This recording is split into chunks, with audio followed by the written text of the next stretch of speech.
Hello and welcome to the Ardennes Forest here in the Francorchamps region of Belgium, the home of the iconic Circuit de Spa and round 5 of British GT. It's the second 3-hour race of the season, the final 3-hour race of the season, and it is mighty hot. Yesterday's qualifying saw track temperatures reach 49 degrees C. It's 30 degrees here in the sun with the air temperature and 47 degrees C track temperature, and that's going to go north from here, which means that track and tyre management is going to be a thing of the afternoon. Round 5 of the season, like I say, which means we've had 4 rounds so far this season, and here's what's happened.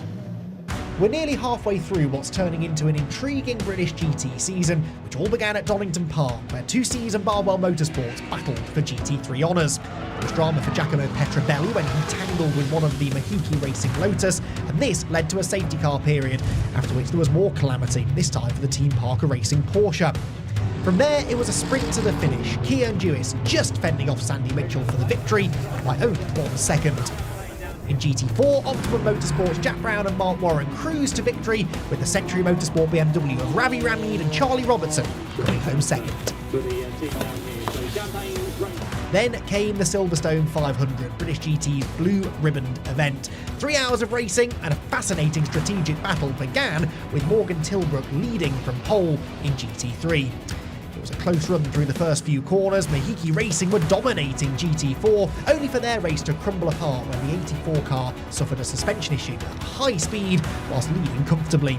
In the end, it was the guesting Paradigm BMW of Darren Young and Dan Harper who won. Kiern Jewiss was able to claim maximum points with Charles Dawson for finishing second on the road. It was a double BMW win with Ramid and Robertson coming out on top in GT4 to share the championship lead with Optimum heading to Oulton Park. The first double-header of the season came at Oulton, where Rob Collard fought off Giacomo Petrabelli's advances at turn 1 to lead the opening stint. Silverstone GT4 winners Century, though, were out of the entire weekend after this scary crash for Ravi Ramid at Island Bend. After the pit stops, Hugo Cook had to watch his mirrors as Maximilian Götz applied some late race pressure. The Lamborghini man held on to claim Barwell's first win of the year. Optimum's Warren and Brown were victorious again in GT4, making the most of their rivals' issues. Race 2 took place on a damp but drying track, and 2Cs did not make the right tyre decisions, with the 42 car slipping off the road. After the pit stops, the track was even drier. Those on wet tyres were now really struggling, and one of those was Nick Jones, whose Team Parker Porsche slipped off the road at Island Bend. 2Cs did have something to celebrate though, with Kevin Say and Maxi Götz claiming their first win of the year and moving to second in the points. Optimum did the double in GT4 and now stand 50 points clear in the championship, heading to Spa.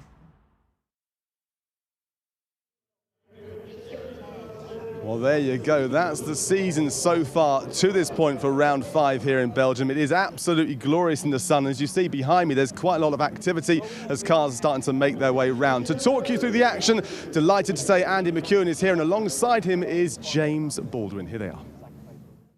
Thank you, Bryn. Yeah, delighted to be here. This is always a real highlight of the British GT season, and the sun has greeted us here at Spa for what's set to be a fascinating 3 hours of racing. James Baldwin, as Bryn quite rightly said alongside me. James, you've had the opportunity, unlike myself and Bryn, to drive GT3 cars around this magnificent circuit. Why is it such a special place? I think it's just so high speed, and the elevation change as well. Eau Rouge is particularly insane in a GT3 car because it's just about flat, not easy flat, so you have to really get the line right. But today I think it's about 2 things. Like Silverstone, the strategy is going to come into it, big 3-hour endurance race. The second thing is the temperature. It's so hot. I think tyre management is going to be key today to see who gets on the podium and ultimately who wins the race. Yeah, we were talking about that a little bit in qualifying yesterday. Now, though, of course, they've got to spend an awful lot longer on track, punishing those tyres and managing that alongside the strategy. You can't just pit for new tyres whenever you want to. You've got to try and fit those tyre changes around your driver times, around your maximum stint times, and around those 3 mandatory pit stops that must be made across the course of the race. Yesterday's qualifying sessions saw Aston Martin come out on top in GT3. That car there, Giacomo Petrabelli, set the fastest combined time. Giacomo was on fire in the AM session. Johnny Adam, his teammate, is on the grid now with Bryn. It is a very, very hot day, Johnny. You said to me a couple of years ago, you're only as good as your AM, and your AM put in a phenomenal time yesterday in qualifying. That's Giacomo. He's driving really well, Giacomo, just this year in general, really. He's found a real sweet spot with the car, second year with the team and the car, and he's really made a big step forward. And his lap yesterday was stunning. You know, done it on the first lap, so really took the peak of the tyre. And it was hard to beat that for the others, and it just gave me enough of a buffer for Q2. So, yeah, he's driving really well. We're in a great position to start this race. It is 3 hours, anything can happen. But, yeah, we've got no pit stop time today as well, so we are in a good situation, but we just need to execute today.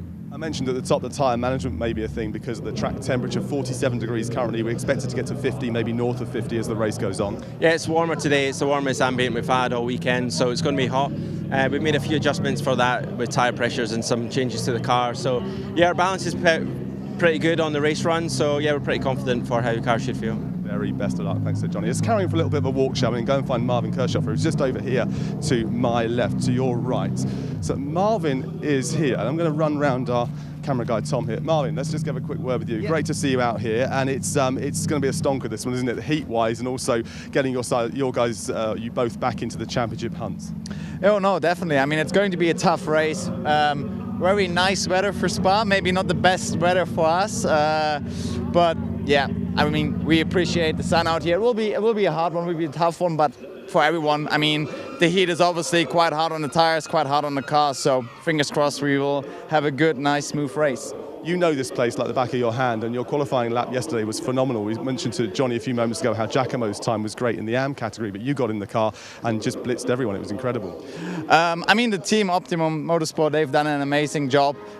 We know this car works very well around here, the McLaren 720S GT3, so hopefully we can transform that pace in qualifying also into our race pace. Optimistic as always. Good luck. There you go. Thanks so much. Andy, back to you in just a second. Just a quick look down there at the 2Cs car, the new 2Cs car, Kevin Say's car, number 18, with a new livery. Something to talk about there, that's for sure. Yes, thank you, Bryn, because Kevin Say had a monster shunt on Friday in testing up at, well, where else but the top of Eau Rouge through the left and right flick over the hill at Raidillon. He found the barriers, wrote the car off, and the 2Cs team managed to locate a new car from Germany. They had it brought over. It arrived at the circuit at 2 o'clock Saturday morning. They prepared the car, pulled an all-nighter. The team never left the circuit all night. And how were they rewarded? Well, the sister car then got into a tangle in free practice 1 and gave them even more work to do. So 2Cs will just be keeping their fingers crossed, I think, for a clean and uneventful 3 hours of racing. In GT4, one team who'll definitely be hoping for the same sort of thing is the championship-leading Optimum Motorsport squad. They arrive here, as we heard in the preview, 50 points clear now after it all went wrong for Century Motorsport at Oulton Park last time out. And yeah, we'll be interested to see how Mark Warren gets on in the McLaren. Pole position, though, goes to Mahiki Racing. New cars for Mahiki Racing this weekend. They're going well so far.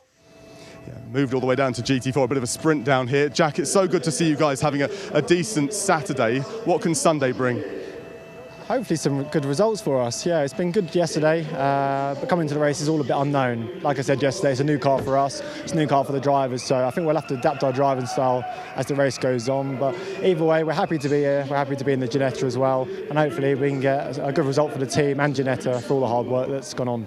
We wish you the very best luck. Pole position's a great starting point. Let's go for a little bit of walk there. Thanks so much there to Jack Mitchell. Charlie Robertson's here as well in your sliders, looking very, very smart down there, Charlie. I forgot I had them on. Oh, I'm sure you did. Yeah, look at that, racing shoes. And now you've got Ravi in the car. Yeah. Your championship needs a big kickstart after what happened at Oulton Park last time, but it is a good position. Ravi's had a bit of a wobble round here in the past, though. Yeah, I mean, last year it was very new. The track's very new to him. He's learnt a lot since then, so I'm not too worried about anything like that. The omens from last year are fully gone. He did a mega job in quali yesterday and put in a time that, you know, we were really surprised with and he was really happy with. So I think we're in a good place going into the race. A little bit of a BOP change overnight, which we're not too happy with, but we'll see what we pop out in the race. It's hot today. Obviously the Ginetta starting alongside. I think the plan is just try and settle in, have a clean race, and then hopefully come out with a good result. We've been talking about tyre strategy a bit because the track temperature is so hot. What is the discussion about how you maintain the tyres for as long as you can? Well, the new tarmac around here is not too bad on tyres. It's the sort of middle sector where there's some older tarmac that really chews the tyres up. So just try and not lean on the car too much in those corners, try and keep it safe. Obviously, as the fuel burns off, get a little bit less load through the car. There's a few things to consider, but obviously we're going to have to react to safety cars, full course yellows, so it's really up in the air at the moment. Best of luck, Charlie. There you go. There's a little bit of a look down here as well. Good luck to Charlie as he gets his other shoes on. The car down there, number 90, the championship leaders are sitting right behind them. They are flying away with the championship, aren't they? So they need to be reeled in, starting ahead. That's a great beginning place, but they need to finish ahead at the very, very end. And the race is about to get underway, so it's time for me to disappear off the grid and hand back to Andy and to James. Thank you very much, Bryn. Good work as ever. Spare a thought for Bryn, everyone. He's stuck down in that pit lane wearing a full fireproof race suit in 30-degree heat. Hasn't whinged about it once all weekend, and I'm sure he's loving the opportunity to top up the tan and, of course, give us all of the best stories from up and down the pit lane. Right, fascinating race ahead here, James, I think, isn't there? In GT3 in particular, we've got this tantalising prospect of the Blackthorn Aston Martin, which is an outsider in the championship, starting from pole position. The championship top three are all lining absolutely behind each other on the grid as well. In GT4, the Endurance Cup pole position goes to Team Parker Racing. Century Motorsport had the Pro-Am pole, and Mahiki Racing with the outright and GT4 silver pole position. In GT3, Silver Am headed by Beech Dean's Aston Martin, whilst the Blackthorn Aston Martin came out on top on combined times at the end of a very competitive qualifying session yesterday, and a lot of that work done by Giacomo Petrobelli, who was 7/10 quicker than any other AM driver in his part of qualifying. Johnny Adam was about third quickest of the pros, but on combined times that was enough to put them at the front of the grid. But yeah, James, those top three in the championship, Optimum 77, 2Cs 18 and 2Cs 42, they line up nose to tail on the outside rows, with Blackthorn itching to get into that championship fight on pole position. Yeah, really interesting stuff in GT3, but GT4, there's a few unknowns. The biggest one for me is that Ginetta, like the Lotus, looks rapid. How's the reliability, though? Yeah, that's a good point, isn't it? They've been quick all weekend. Can they now get on the top step of the podium? Here's how the grid lines up then for round 5 of the British GT Championship. Blackthorn's Aston Martin of Giacomo Petrobelli on pole, and Morgan Tilbrook for Optimum alongside. Remember, the AMs take the start. The pros will jump in at the first round of pit stops. Simon Orange and Kevin Say are next on row 2, ahead of reigning champions Barwell Motorsport. Rob Collard in the number 1 car starts alongside the current championship leaders and reigning Pro-Am champions 2Cs with Charles Dawson.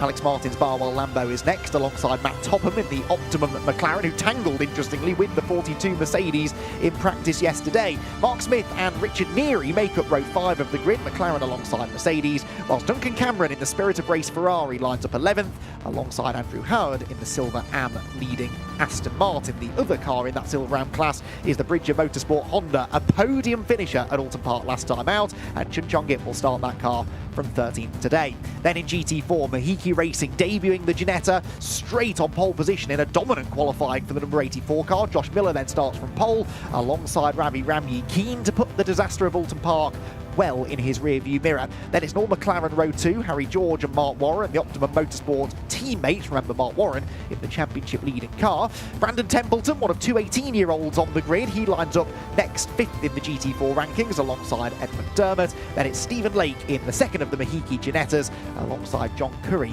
in his Team Parker Racing Mercedes. The Mercedes haven't necessarily had the ultimate pace this weekend. Ian Duggan at the back in his third Ginetta for Mahiki Racing. So the sun shines. We look ahead to 3 hours of racing. We'll have plenty of onboard footage to bring you as well. We've got an onboard camera, as we've already seen, with the Blackthorn pole-sitting Aston Martin.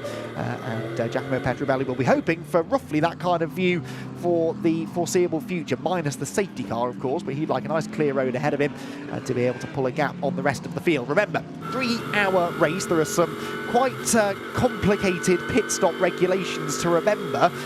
No individual stint length, so the time between one pit stop and another cannot be more than 65 minutes. So we will see pit stops at least every 65 minutes, but no driver can do more than 100 of the 180 minutes in the race. So generally the teams want the AM to do 80 minutes, the Pro to do 100, but safety cars and tyre management and fuel strategy might all affect that. And remember, they have to make 3 mandatory pit stops over the course of 3 hours. We don't expect any pit stops inside the first quarter of an hour or so, But after that, all bets are off. If we get a safety car, if we get a full course yellow, and a team spots an opportunity to get in the lane, get one of those stops done, then they will absolutely be looking to take it. And that compensation time, remember, for the podium finishes in both classes from Oulton Park will be served at the third and final stop. Place your bets, everyone. Then the 5th round of the 2025 British GT Championship comes to you from the magnificent Spa-Francorchamps circuit in Belgium. It is Giacomo Petrobelli and Morgan Tilbrook who make up the front row of the grid. The red lights are on, 2 by 2 they run to the line, the race gets underway, and immediately Alex Martin pops out of line, gets up the inside of his teammate Rob Collard, and might even challenge for a top 3 into last source. That's a very brave start for Alex Martin. He gets pinched on the apex, bits of carbon fibre go flying. Hopefully they're all still there on the other side, I think they are. And now we make the rush down towards Eau Rouge and Raidillon for the first time of asking. Alex Martin then on his toes, but it's Petrobelli who leads the way heading towards Eau Rouge. There we go, finally a clean start in GT3 for British GT. Last couple of years haven't been so clean, but I saw Alex Martin lose a bit of bodywork there, so he got caught up with a bit of contact. I think the start caught out quite a few cars. They were quite spaced out in GT3. Haven't seen GT4 just yet, but so far so good and clean. So Aston Martin already getting away, then the 2 McLarens in line behind. Alex Martin didn't come out of that very well. He's back where he started, actually, I think, in 7th position, behind the championship leading Mercedes there of Charles Dawson. Side-by-side action behind. Looks like the Richard Neary-driven Mercedes has lost a little bit of ground as Alex Martin sticks his nose out of line into the downhill right-hander at Bruxelles. He's got Mark Smith behind him in the Paddock Motorsport McLaren. They wind their way downhill through turn 9, no-name Speaker's Corner. It's got a few different names. Out of the corner, though, we can see it's side-by-side for 4th place. That is Rob Collard at the inside of Kevin Say and making the move stick, James. Yeah, and we know the Lambo from practice and qualifying is strong in Sector 2, not so good on the straight. So works for them on this first lap, but yeah, I think for a good race car, you need that straight line speed. We've got to see the McLaren making a move on Alex Martin there, going into piff-paff around the outside, maybe. Lovely. That'll give him the inside for the left, won't it? And I think move. he's got the job done. Nicely done. So Mark Smith goes through and will move up ahead of Alex Martin, whose race, this first lap, has been a real roller coaster ride for Alex Martin. He was nearly 3rd at turn 1, and now he will be, I think, 8th as they make the climb out of Stavelot and up towards Blanchimont at the end of the lap. So Rob Collard then in his Barbell Motorsport Lamborghini, gaining some ground. It looks like it is still the 84 Mahiki Ginetta that leads in GT4 with Harry George and Mark Warren next in line. So Ravi Ramyid slipping down to 4th from the front row of the grid. Look at the gap, though, that Petrobelli has over the rest of the field. Oh, Kevin Say coming back at Rob Collard, who closes the door. Petrobelli was 7/10 quicker on his qualifying lap than all of the other Rams yesterday. I didn't expect him to have that sort of advantage in the race, but at the end of the first lap, James, he's 2.8 seconds up the road. I sort of did. I think that Aston just clearly turns on the tyres super quick, like Johnny Adams said in the interview, but that's one story. Can you make it last over a 65-minute stint, which is the maximum stint time a driver can do in one go? Let's see.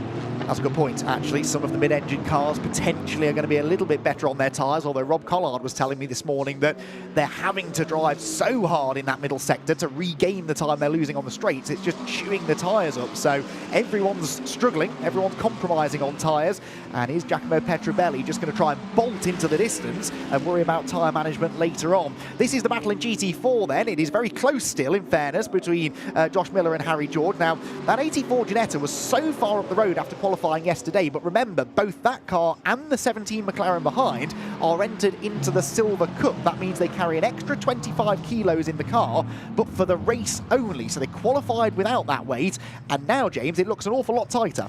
It does, yeah, and we've been speaking about this at every round, that silver compensation of 12 seconds penalty at every stop is so painful for them. So who's really looking good in GT4? I'd say probably Warren in P3, because he's the first of the Pro-Ams. We've said that before, haven't we? Mark Warren looking good. Championship leader, runaway championship leader at the moment. And there he is in 3rd position, and crucially ahead of Ravi Ramyid, who's his nearest championship rival. There are 50 points between those two cars. Ramyid and Robertson are then, 8 points ahead of their Century Motorsport teammates Brandon Templeton and Chris Salkel. Templeton is the next car behind Ravi. This is the battle for 3rd, and it is the 1st, 2nd and 3rd placed cars in the GT4 Championship. Of course, Optimum number 90 and Century 71 also fighting for Pro-Am honours at the moment. They're the leading 2 cars in that class, but Ravi will not be thrilled at the way this race has started. Nah, I mean, it's not too bad. He's in the fight, and that's the main thing. You know, when you consider how badly Oulton went for them, this is way better. But just looking at the split times for Petrobelli, he was 7/10 quicker than P2 in Sector 1, half a second quicker than P2 in Sector 2. He's putting seconds on the field in the opening 2 laps here. It's crazy, really. But the damage you do to a tyre early in its life, that these first few laps are crucial, aren't they, for tyre longevity? You can see the gap that he's got there. That was, what, 2.8? It's now 4.5 seconds, so he's nearly taken another 2 seconds out of them that time. But what you do to the tyre in the first 10 minutes can really come back to bite you half an hour later. Yes, and in qualifying, the delta between the AM and the Pro, so Petrobelli and Adam in this case, was the smallest out of any combination, and that's what British GT is all about. How good are you as a package? And clearly that package at the minute is working really well. Caught a glimpse there, by the way, of Chun Chong Ip, who's up to 10th position, having started last in GT3, so the Honda NSX into the top 10 at the moment. There is the leader. Wait. There is Morgan Tilbrook, just sort of barely visible in the background. In fact, under pressure, isn't he, from Simon Orange? Look, the two McLarens together, and Simon's looking up the inside into Les Combes, just a touch too far back, I think. Kevin Say was trying to do the same thing to Rob Collard behind, but I don't think either of those positions changed. No, they didn't. But Simon Orange, I think this 67 car could be a real dark horse today. We know how good Marcus Clutton is, but Simon Orange is really on form this weekend. Yeah, I'd say Clutton and Orange are definitely starting to get closer to Tilbrook and Kirchhofer. So far this season, it's been the Optimum car that's been clearly the strongest McLaren, but it's definitely getting closer now, and I think, Orange clearly quicker at the minute. Bear in mind, the 67 car was second in the second Oulton Park race, so they have 15 seconds of compensation time to serve at the final pit stop, so that does slightly differentiate their race from the other McLaren. They were very close as they disappeared from shot. Yes, they're side by side. Simon Orange alongside now Morgan Tilbrook to the outside into Piff Path, and that was very similar to the move we saw made by Mark Smith earlier on. The McLaren so good into that corner, but that was McLaren on McLaren. That was just Simon Orange getting one over on Morgan Tilbrook. Yeah, you don't see many moves around the outside into Piff Path, but we've already seen 2 in the space of 7 minutes, so maybe that's the move of the day. Let's see if we see any more.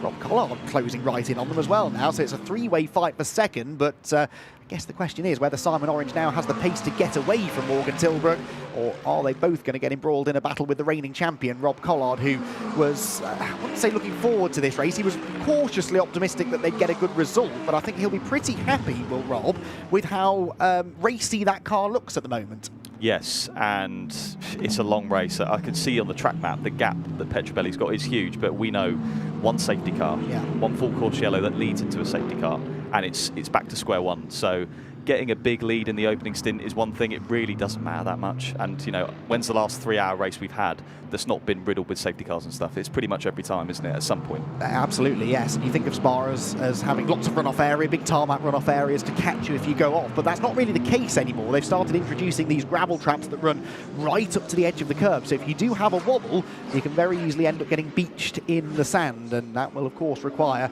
a full course yellow and or a safety car. Simon Orange then looking good, getting away now slightly, I'd say, from Tilbrook. Rob Collard will now be watching his mirrors, though, because he knows that Mercedes is a little bit quicker than him in a straight line, and Kevin Say has a slipstream as well. You ride on board further back with the Alex Martin Lamborghini, and here we are trying to reclaim 7th place from Mark Smith. So Alex Martin, as I said, was challenging for a top 3 position at turn 1, now finds himself towards the back of the top 10, and not quite able to get back on turns with the McLaren into the braking zone. So positions stay as they were for now, but some good battles brewing here, James. Yes, and that 2C's livery keeps catching me out. I keep thinking, is it a new car we've got for this race? But no, obviously it's because of the write-off they had the other day. But yeah, you can see Alex Martin getting in the mirrors of the McLaren there and trying to put him off, but it's not working as of yet. So it's stalemate at the minute, and the gaps look quite big actually, especially in GT3, but let's see what happens. Yeah, of course, through this middle sector as well. Can it be difficult to follow another car closely? GT3 cars generate quite a bit of aerodynamics. We'll cover that in a moment, shall we? Because this is a significant change of position. It's Ravi Ramid up ahead of Mark Warren. So Ravi into 3rd place now in GT4, the lead of Pro-Am, but crucially back ahead of the car that leads the championship. Didn't see how it happened, but the Optimum McLaren now the meat in the BMW sandwich, and Ravi needs to get his head down and get away. He does, and I've been hearing from drivers that the BMW GT4 overnight has lost a bit of turbo boost, but clearly still enough to get past on the straight. So it's going to go around the outside into the braking of Les Combes here. Just harder on the brakes, and when you get the outside for the right, you have the inside for the left, and you can get the move done. Lovely move. Easy to say that that's a straight line speed advantage, but in fairness to Ravi, he did most of that on the brakes, didn't he? They were level into the braking zone, and Mark Warren didn't make it easy for him. Yes, and we heard Charlie Robertson on the grid say the Beamers have lost a bit of straight line speed. So how will that play? I mean, at the moment, looks okay. The BMW looks like a strong car, but the Ginetta and the McLaren and P1 and P2, they're not far up the road, actually. You know, Ramyeed is doing a great job, actually. Yes, and now in clean air, could he maybe be able to go quicker maybe than the silver drivers ahead? Remember, they're carrying that extra weight, and that doesn't only affect lap time, does it, but tyre wear as well. So perhaps the Silver Cup teams in the second half of the stints might start to struggle. Here comes Brandon Templeton onto the tail of Mark Warren, and certainly Mark now seems to be losing pace, doesn't he? The BMWs are starting to gang up on him. Already through has gone Ramyeed. Can Templeton make a move into the chicane? No, not quite close enough. The McLaren good on the brakes, gets into the corner well, and for now hangs on to 4th place in GT4. They'll accelerate across the line. The leaders in GT4, there are the leaders in GT4, they're getting slightly further apart now, aren't they? Maybe 2 or 3 tenths of a second a lap that Harry George is losing now to Josh Miller, and that gap is up to 1.8 seconds as they begin their 5th lap. Yeah, I think we might see a move here from Templeton on Warren, but I think the reason Warren and Ramyeed and those cars are doing so well in the championship is because they're able to hang it with silver drivers. Yeah. You know, they're still in that pack, and over the long run, that's why they end up P1 and P2 pretty much in every race they finish. So far, I think we will see the same result if nothing changes. Yes, because if you can keep up with a Silver Cup car, we know they will then lose 12 seconds at each pit stop. Here comes Templeton then, looking to the inside into Les Combes, but Mark Warren has that one covered. Can Templeton do what Ravi did a lap ago? Answer, no, not quite. He tries to get to the inside line through the left-hander, but Mark Warren was having absolutely none of it. Brandon Templeton will now sit behind the McLaren, and of course we now head into a part of the circuit where the McLaren perhaps has an edge. Yeah, it's very hard to overtake in Sector 2, even in GT4 where the dirty air is less than GT3. It's hard, and it's like an invisible force field. You just lose a bit of grip, but Templeton able to hang it quite close behind Warren, so usually you start to feel dirty air anywhere within half a second behind the car in front, so let's see what happens. Nose to tail, they run then down into the double gauche, or Pouin as it was always known. And the front engine BMW looks to try and rotate through the corner and apply some pressure to the McLaren. Ravi Ramyeed's pace looks good now that he's in clean air. On the first sector of this lap alone, he was 6 tenths quicker than Harry George, so that gap 2nd to 3rd is coming down. He was not quite as quick as he was 2 tenths quicker than the class leader Josh Miller in that sector as well. So fastest GT4 man on track right now is Ravi Ramyeed, and he's making up slightly now for the less than ideal opening lap of the race that he had. Out through Stavelot, up past the karting circuit they go. Already on the Kemmel Straight, though, is the Blackthorn Aston Martin of Giacomo Petrobelli. Mind the gap. He is the only car on the Kemmel Straight at the moment. Such is his margin. 9.2 seconds up the road from there. Simon Orange 2nd. And then a really entertaining-looking battle for 3rd. Rob Collard peeking to the inside of Morgan Tilbrook. Tilbrook at the moment looks a bit cork in the bottle, doesn't he? He does. Collard deploying some BTCC tactics with the old flashes there, wasn't he? But looking at Petrobelli's fastest lap, 2:19.1, that's 3 seconds off the lap record set by Marcello last year. So if we expect Adam to go 1.5 seconds quicker, the track looks slow today. I think it's to do with the temperatures being so high. But sometimes at Spa, you can do your quickest laps at the end of the stint with the fuel burn. There's so many straights. So let's see how the lap times unfold. Yeah, going to be interesting, isn't it, with that heat, with the tyre wear we're expecting. But right now, none of these cars going the quickest that they could go because they're all engaging in battle, aren't they, really? Tilbrook, Collard and Say. Charles Dawson just got a glimpse of him in the background, a little bit detached from this, really, isn't he, in the second 2Cs Mercedes. There he is, look, Charles Dawson. He's not under a huge amount of threat from Mark Smith and Alex Martin behind, but Charles not able to go with the group of cars ahead. It's night and day from what we saw from that car at the season opener, for example, at Donington Park. And here at Spa, they are struggling a little bit. The 42 car has got no compensation time to serve when we get to the pit stops right at the end of the race, but that might not matter if they're losing all this time to the leading cars. I think all we can say about that car is the 25 kilos they've received after Donington has really hurt them, because since then, raw pace, I know they were second at Silverstone, taking the, on paper, overall win, but that was more to do with strategy. Their pace wasn't really there, so their Donington pace just, yeah, it's been a miss, but let's see if they come on strong in the second half of the season. So far, they look like they're struggling here, and 25 kilos around this track will hurt you, but you can see a GT4, a pass into Pouin maybe, that'll be good. Ooh, Templeton to the inside, so late on the brakes, Mark Warren. He knew how important it was to get into the corner ahead, which he did, but that slide surely has cost him some mid-corner speed, so Templeton closes right in again, and the McLaren looks a little bit on edge right now. Brandon Templeton getting frustrated, and Richard Neary is off. That's the exit of Blanchimont as well. That is not a nice place to have had an off, and Richard Neary's car is parked at an odd angle at the side of the road. Could this be full course yellow number 1 of the afternoon, I wonder? The car hasn't yet got going, I don't think. And of course this GT4 battle is very shortly going to head into a yellow flag zone, or is it? Because Richard has selected first gear.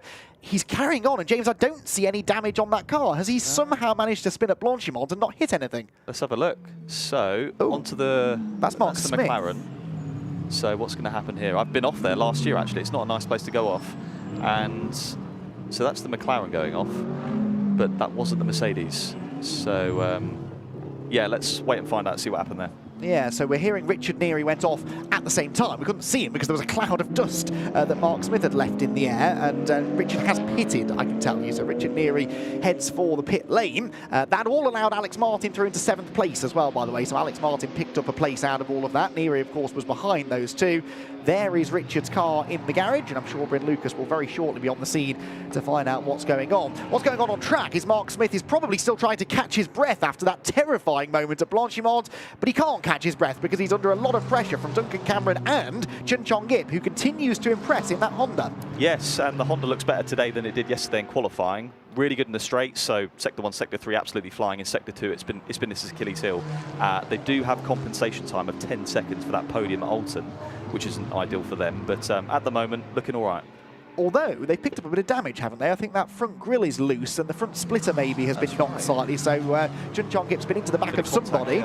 Maybe. Templeton there to the outside of Mark Warren, finally gets the job done. 3 laps too late as far as he's concerned, but he has got himself ahead of the McLaren, and Brandon Templeton will now set off after his teammate Ravi Ramyeed, who at the beginning of the lap was about 1.6, 1.7 seconds up the road from this pair, but that clearly is the weak spot for the McLaren, isn't it? The top of the Kemmel Straight, the BMWs have the edge. That's right, yeah, even with the BMW nerf overnight, but on board with the McLaren through Sector 2 then. Let's just see what it's like. At the moment, the track looks quite clean, no gravel, which can be an issue here.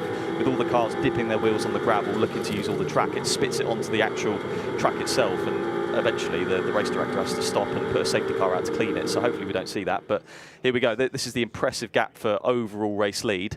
What's it at now? 9.5 seconds. So it's not extending in the same way it was at the beginning of the race. It's starting to plateau, but still, that is a huge gap. Well, it must have come down slightly on the previous lap because he was about 9.7 seconds ahead when I last checked. He was 0.3 quicker than Simon Orange in 2nd place on that lap, and the gap creeps up again, perhaps now to 11 seconds by the end of Sector 1 because the Aston Martin is so good up the Kemmel Straight. There is Simon Orange, who, to his credit, has pulled 3 seconds nearly over Morgan Tilbrook behind. How's Orange lost 1.5 seconds in Sector 1? That is crazy. Yeah, obviously had a moment, hasn't he? Speaking of having a moment, Richard Neary has just had a rather large moment up at Blanchimont. He's returned to the pit lane, and Bryn Lucas is able to ask him all about it. Yeah, thanks very much, Andy. We're going to have to move out of the way a little bit as we're going to have to turn this way because I know it's going to lose his signal if we go into the garage too much. So Ed, follow me this way as we let the car come in behind, and we'll do a bit of a switcheroo here. Richard, I know you're extremely disappointed going off at Blanchimont extremely fast around there, and you told me it was a big plume from a car going off ahead. That was the paddock car. Okay, yeah, I mean, I didn't really know what had happened in front of me. I came round Blanchimont, obviously Blanchimont's flat, and there was just a cloud of smoke in front of me, and I couldn't see through it, and I thought there was a car in it. I got out the throttle and lost the back end because I got out of it, but there's no way in the world you could have kept your foot in. I could have just harpooned someone, I had no idea. As soon as I got out the throttle, it unbalanced the car went round, I had a massive moment. I'm amazed we've got away with the damage we have. Yeah, it only looks like front end, looks like splitter damage, but that's but that you're not going to get back out, no? No, it's pointless. We're wasting the time. All right, thanks, Richard. All right, cheers. Well, there you go. So no more Nearys in this race then. I mean, that's an interesting situation because I think I just caught a glimpse of him in the background. He was unsighted behind another car, so his view was limited anyway. It's a blind corner, a flat-out corner, as you've discussed. you see a cloud of dust, it's easy to panic and think, well, there must be a car in the middle of the road, and then you lift off the throttle at that point. That's disaster. That's it. Same with Eau Rouge as well. If you lift halfway up with the weight transfer and the diff, it can really upset the car. But if you lift before and power through the corner, you'll be all right. But if it as you say, if it's caught him out, it's probably just been he's not even thought about it. Just come off the throttle instantaneously, and that's where the spins come from. But I'm surprised they've retired though, because a safety car could bring it all back into play, you know. Yeah, they hadn't lost a lap, had they? But unless they think the damage is going to take too long to fix, maybe he did just nuzzle up against the wall at some point in that moment. So we've lost our first contender in GT3, and Spa bites again. I'm sure that won't be the last time we see somebody tripping up around this very challenging circuit. We get a good view of it here from on board the 2C's Mercedes of Kevin Saber in 5th position. We're chasing Rob Collard. Rob Collard's early race pace has maybe just stagnated ever so slightly now, hasn't it? He's not really been able to pose a significant threat to the McLarens ahead. No, and as I said earlier, he was saying to me and you that they look to be struggling in a straight line, the Lamborghini, but like the McLaren, strong in Sector 2. It's going to be interesting what way it's going to work with the tyres. You know, I think the cars strong in Sector 2 will be better on tyres because they'll be sliding around less, but he seemed to think that because he's having to push harder in Sector 2, the tyres will wear more. So let's see how that unfolds. Yeah, that's what he said to me earlier on. Now, that's all relative, isn't it? Wearing more might just mean more than usual rather than more than everyone else's tyres. Who knows? But it does seem to have plateaued slightly now. We're only 20 minutes into the race. And yeah, well, I say plateaued. He's just done his personal best lap time, actually. He was a whole 100th of a second quicker than Morgan Tilbrook ahead. And this has been a theme all weekend, James. The lap times, considering it's such a long lap, have been remarkably close. And that's continuing on now in this first part of the race. This is also remarkably close. This is Andrew Howard having a nibble at the number 3 McLaren ahead of Matt Topham. This is the battle for 11th position, or in other words, the battle not to be last in GT3. But Andrew Howard, I'm sure, will be enjoying this scrap nonetheless. Yeah, and as you said, these guys are, what, 30 seconds off the lead at the minute, so they're quite a way back, but still in it to win it, and the safety car will bring them right back into play. So, yeah, you've got an Aston Martin in the 2 most important positions, haven't you? P1 and at the back. So, yeah, they're covering all bases.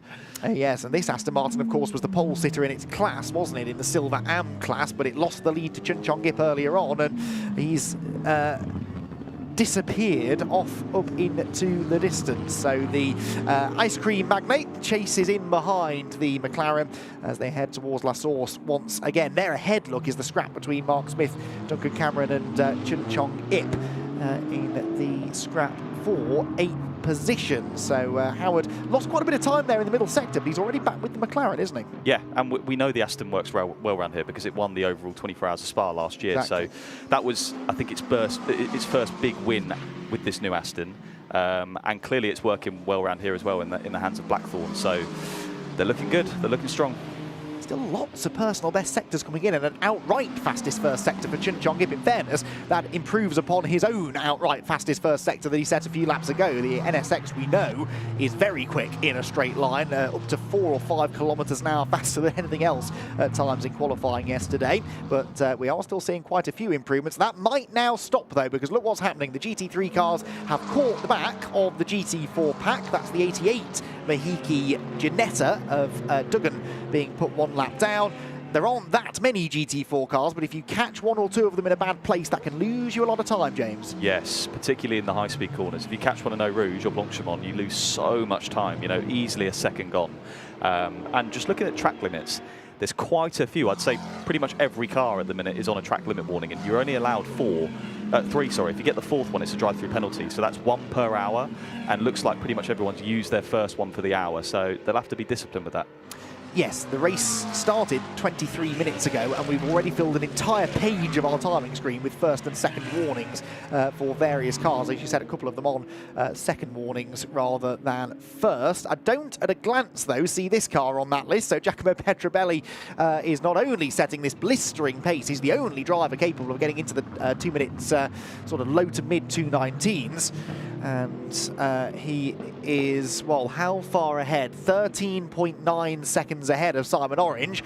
if he keeps on at this rate, he could probably afford a drive-through penalty. We think that's somewhere in the region of 27 seconds of time loss, and still come out as the race leader. Right, this is the fight for second now in GT4. So a couple of things I'm impressed with here, James. Ravi Ramid has now caught Harry George. I'm almost more impressed at the fact that Brandon Templeton has, though, because he was a couple of seconds further back only a few laps ago, and now the three of them run nose to tail. Yeah, and Ramid's a bronze, so he's not got to serve that 12 seconds at the pit stop, so he's doing a cracking job at the minute. And just back to the drive-through penalty thing, 27.7 seconds. It's a good job that they're not using the endurance pit lane. Yes. Because that would be a lot longer, wouldn't it? You could more than double it, I think, then, couldn't you? But no, they can pop out on track just on the exit of the La Source hairpin if they need to. So the BMWs, we've already seen once where their advantage seems to lie against the McLarens. That, I'm sure, will be the plan here for Ramid and Templeton to try and use the speed up the Kemmel Straight. We're half a lap or so away from that right now.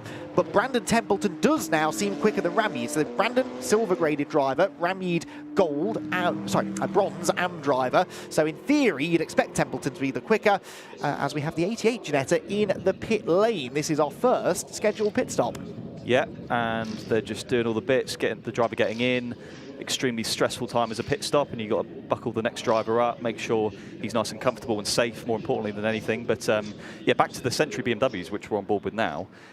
I wonder if team orders might come into play, because they are from the same garage. Yeah. So, you know, they know the silver car is going to take a massive hit at the pit stop. Is it worth him jumping out of the way so they can both crack on? Oh, look at this, side by side, Collard and Say. This is for fourth place. Kevin Say trying to reclaim that fourth place. Can't get it on the way into campus, but a switch back to the inside of Stavlo. That's not available to him either, so possibly this was traffic induced. Look at that in dirty air, James. Yeah, that was a lot of dirty air. That should be an easy flat-out corner with the new tarmac there, but the car just would not grip up, and it really catches you out in a corner like that. So all over the gravel, he's got a terrible exit. He's lost the position now, actually, to the Merc. So yeah, not ideal. Yeah, Dawson's gone through. Say, of course, with dirt on his tyres now, needs to just try and regroup. Look at Dawson already having a nibble at Collard, though. So Charles Dawson's suddenly come to life, hasn't he, over the last couple of minutes or so? And he looks for a good exit from the chicane, which he gets, in fairness, wriggles up over the exit curb. And Rob Collard looks in his mirrors, sees another 2C's Mercedes filling them. And this is one that is leading the championship. Dawson to the inside at La Source. Not quite able to do it there, but possibly a good run through Raidillon could yield an opportunity at the Kemmel Straight. Trouble is, though, it's difficult to follow closely through Eau Rouge and Raidillon as well. It is, yeah. As I say, if you predict it and you do a little lift before, you'll be all right. But I think what Say did there was Stabilo 2 is easy flat. So, that was. Oh, I hate watching that. That's such a sketchy area to have a moment. And but yeah. Good save, and thankfully not a repeat of the crash he had on Friday. That's the point I was about to make. That's exactly where he went off on Friday, wasn't it? So I'm sure that was flashing through his mind. Now he's got Alex Martin behind him, so this Barwell and 2C's private battle gains another member now. Alex Martin in 7th position, on his toes to try and gain another spot if he can. So Kevin Say will have aggravated the tyres with those couple of slides. He'll have aggravated himself slightly as well, I'm sure, and will be really keen to try and get back on terms with the two cars ahead before perhaps his teammate Dawson is able to make the decisive move on Rob Collard. Right on board here with Alex Martin, and Say is wide again. Mistakes creeping in for Kevin Say here. Yeah, it's hard. As soon as you make one mistake, especially when you get gravel and marble all over your tyres, you have less grip. Mentally, you might go down a peg or two and you make more mistakes. It's just a negative snowball effect. But that GT4 car, I thought it might really interrupt this pack, but it's not really got in the way too much. And the thing with going off like that at Eau Rouge or Raidillon, he'll pick up a track limit. Even though he lost time and it was a mistake, you've gone over the white line, and that's it. The race director will give you a track limit. Yeah, good point actually, that, yeah. So he was warned actually not that long ago, was Kevin Say, for track limits at 17A. That's the entrance to Blanchimont, I think we worked out yesterday. So he's already on a warning and may well have picked up another one now for that moment at Raidillon. The Endurance Cup Mercedes there, the Team Parker car, getting nicely out of the way of these 3 GT3 cars that run together, because they're suddenly with Tilbrook. So yeah, Tilbrook losing a chunk of time. Here comes Dawson to the inside of Collard, but where did the McLaren lose all of that ground then? Because Tilbrook was 2.3 seconds ahead of these two at the start of the lap. Maybe the Ginetta? Potentially, yeah. I think the Ginetta, we didn't see it, but it really caught him out, I think maybe in Lecombe. And back to Say's moment, that'll kill your confidence, especially in a corner like that, especially considering he had the shunt on Friday. So, yeah, I think he might be having a lift on this next lap. Well, let's see. He might well still come out of this next corner with a position or two if this all goes wrong, because we've got 3 cars absolutely together, and all of them in the championship battle as well, because remember, 42 leads the championship, 77 is up there as well, 3rd in the points, and Rob Collard isn't 4th in the championship, but his co-driver Hugo Cook, who's done every round, is. So he's racing for Hugo in a way for the rest of the season. He doesn't have the straight line speed though, does he? Look, drops away from the McLaren into the clutches of the Mercedes, and Charles Dawson gets to the inside into Les Combes. Collard is late on the brakes though, and manages to fend him off. I thought for a moment there he was admitting defeat and letting the Mercedes go, but he fought the battle on the brakes and managed to keep Charles Dawson behind him. Yes, and we've got a replay here, and let's see what happens here. The 2 Century cars, and yeah, is that team orders at work? Yeah, he's flashing him, so I think he's letting him go. Again, Century know. They've definitely come on the radio there and gone, right, let the silver car through, let him gap you, because he's got the 12-second penalty. Yeah. So I think that is quite smart, actually. And look how Templeton already is with Harry George, isn't he? So the GT4 front runners go through.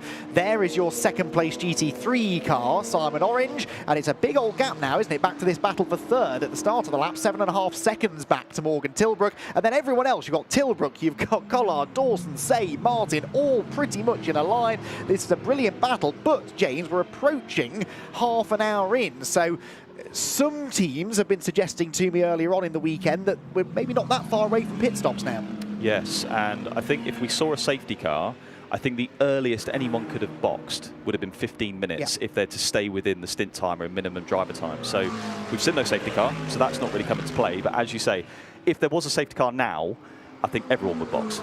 Yes, because remember, yeah, it would be really, wouldn't it? Because it's a much cheaper pit stop to do it if we get a race interruption than doing it under green flag conditions. Remember, the one driver has to do 80 minutes, essentially, of the race, and the other 100, so it makes sense for the AMP to do 80, so that could be 2 40-minute stints, potentially, if that works with the team's strategy. So we'll see what happens in the next 10 minutes or so. For now, though, the battle continues, and Tilbrook holds on to 3rd position. But yeah, it must have just been traffic where he lost time on the previous lap, because now his pace is about the same as those around him. Black and white warning flag there for car 71 for track limits. That's Ravi Ramyeed, and a couple of them now starting to be officially warned that they're on their last chance. Yeah, with the track limits, it's per car, so even when a new driver gets in, they'll still be on 3 track limits. So I think that Century car is gonna get a drive through at some point. There's no way you can go 2.5 hours without getting under the track limit. But here we go, another move by Templeton, going around the outside of Le Combes maybe. No, he's not been able to quite make that move work, has he?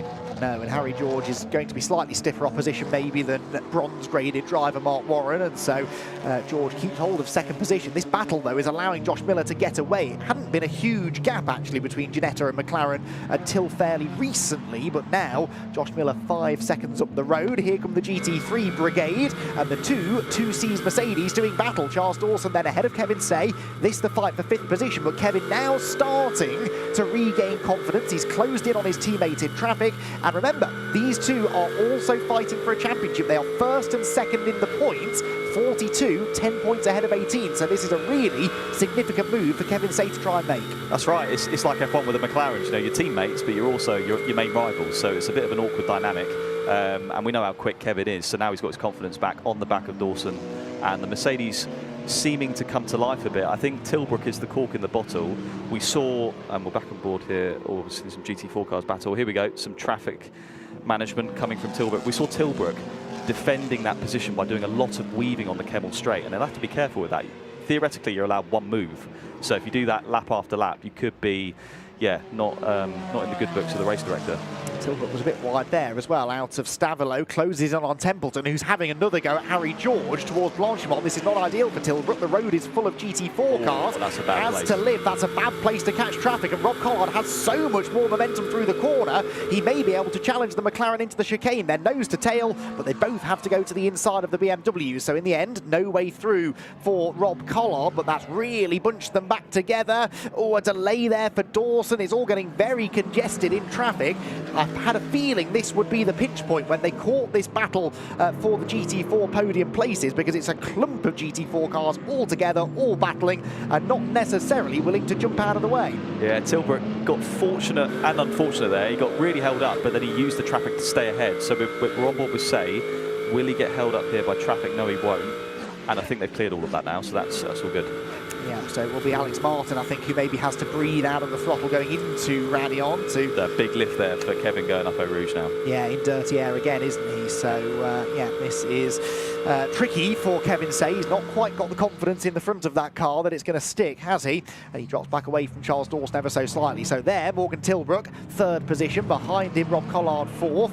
There is the Alex Martin car, well and truly stuck in the GT4 traffic. Martin losing more time in that exchange, I would say, than the drivers ahead, who have all stayed pretty close together. Here comes Dawson. No way through into Brissell. Collard manages to defend the place, but this is just one of those pressure cooker battles, isn't it? You feel that one moment, one mistake, one lunge, and it could all ignite. Yes, and, you know, in Dawson's case, you're attacking and defending, and Collard as well. So you're in your mirrors, but you're looking ahead of you, and it's mentally, you know, very challenging. But I've just heard from Bryn, 49 degrees track temp right now, so those tyres will be cooking out there. Yes, that's the same track temperature we had in qualifying yesterday afternoon, interestingly, or yesterday evening, really. So it's conditions the drivers are familiar with. It's just starting to get a little bit more overcast. There was a slight threat of thunderstorms later in the afternoon. We'll keep an eye on that. As right now, we keep an eye on the battle for third place, which again gets stuck behind a defending Ginetta. That's Josh Miller, the GT4 race leader, who is certainly not making life easy for the GT3 cars behind. They're side by side. Collard to the inside of Tilbrook, and Morgan Tilbrook will be furious at that because he gets hung out to dry over the curb. Dawson will get alongside too, and Dawson might even have a go at Collard. No, Rob slams the door in his face. Again, Josh Miller is in the way, and Tilbrook takes to the grass. Doesn't matter though, he's lost 3 positions. Through has gone Collard, through has gone Dawson, through has gone Kevin Say, and that was all caused, I'm afraid to say, by Josh Miller.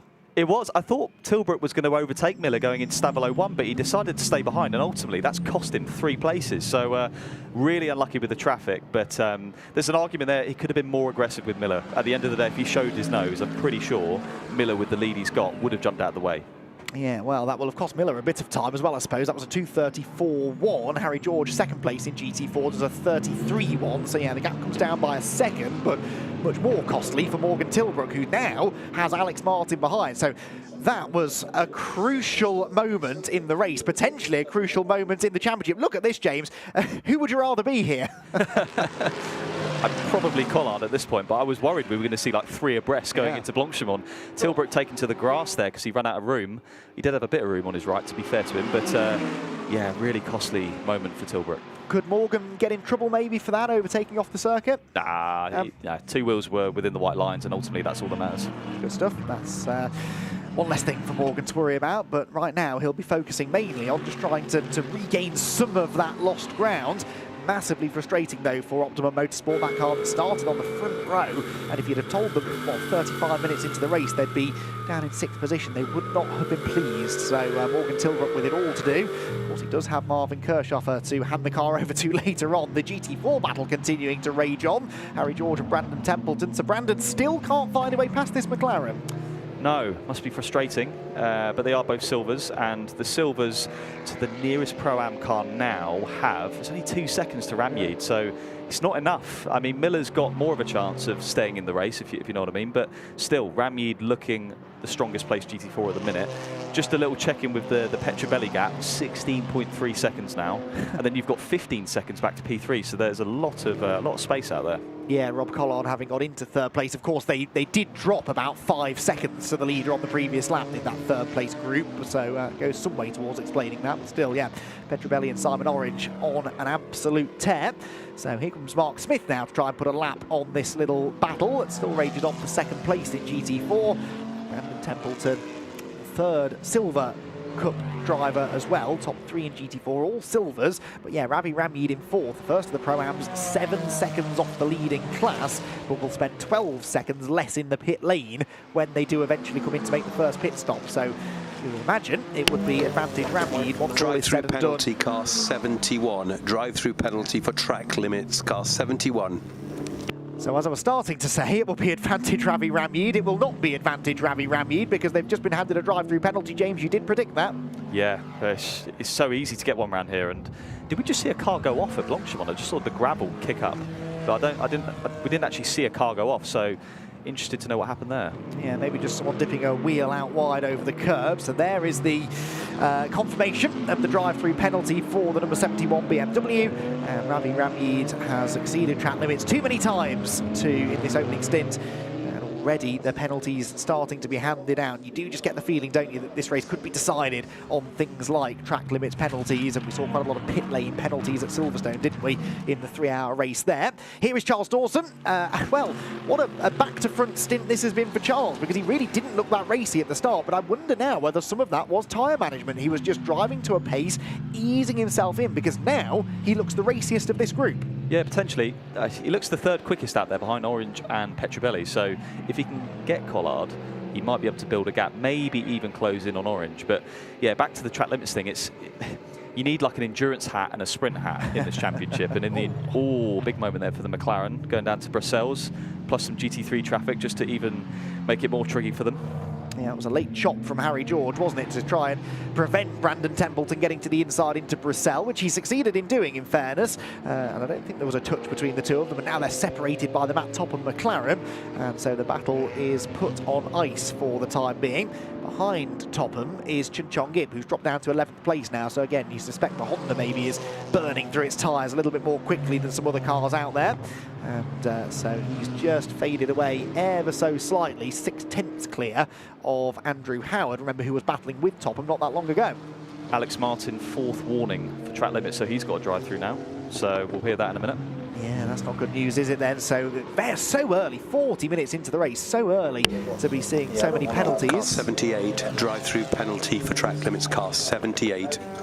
And the teammate car nearly losing a place. Oh, is there going to be contact? They just avoid trading paint. Dawson had gone through on the way into the chicane, and Rob Collard got him straight back. That delays Dawson on the exit, and Kevin Say gets alongside him. So 2C's teammates side by side into La Source. The championship leader on the inside, the team second in the championship on the outside line, looks to get the switch back and get the drive down the hill, but Charles Dawson hangs on. He won a P2 in the championship. Yep. This is quite important, and every point counts, especially in an endurance race where the points are bigger than a sprint race. So let's watch Eau Rouge. What's the dirty air going to be like this lap? That seemed flat. Maybe a little blend off throttle, but still, he's not close enough really to mount a challenge into Le Combe, especially given that Dawson's got the tow from Collard, so he'll have to wait another lap.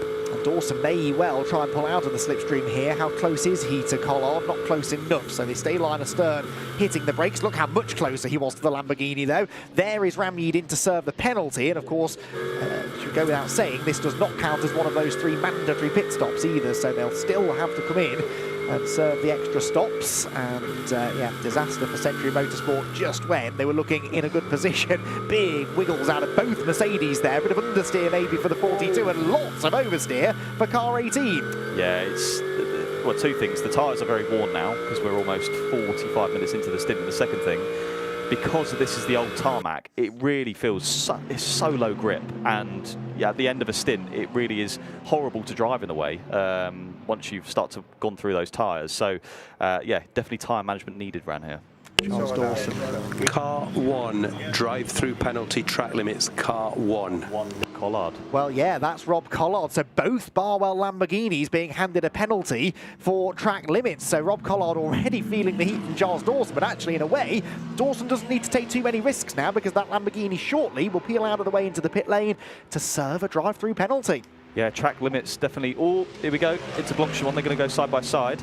And onto the grass goes Dawson. Yeah, Dawson 2 wheels on the grass. I think Tilbrook was in the gravel in the background as well. Now around the outside of Blanchimont, this takes some bravery. Is Collard going to stick it out? He is. Oh, Kevin Say ends up running off the road completely behind them when he was arguably in the best place to benefit. He loses all of his speed. Tilbrook gets alongside him and charges round the outside of the Mercedes into the chicane. So through goes Dawson on Collard. That was part 1, but almost the bigger drama was Kevin Say behind. It's not often you see 2 cars break going into Blanchimont. Wow, and it caught Kevin out really quick. So he's right behind Tilbrook, but yeah, he's not close enough for a move though. Wow, well, this has been a fantastic battle, hasn't it? I mean, if we just ignore the fact that Petrobelli and Orange are 40 seconds up the road, well, 40 seconds first to third, it is 21 seconds second to third, but the third place battle itself has been absolutely fantastic. In the pit lane there is the 69 Ginetta and the number 12 Mercedes, so T Parker Racing and Mahiki Racing go to work, and now we have another blast up the Kemmel Straight. McLaren versus Mercedes versus Lamborghini, and the Mercedes in the middle seems to be the quickest at this point, doesn't it? Can Kevin Say come back at Morgan Tilbrook? Not yet.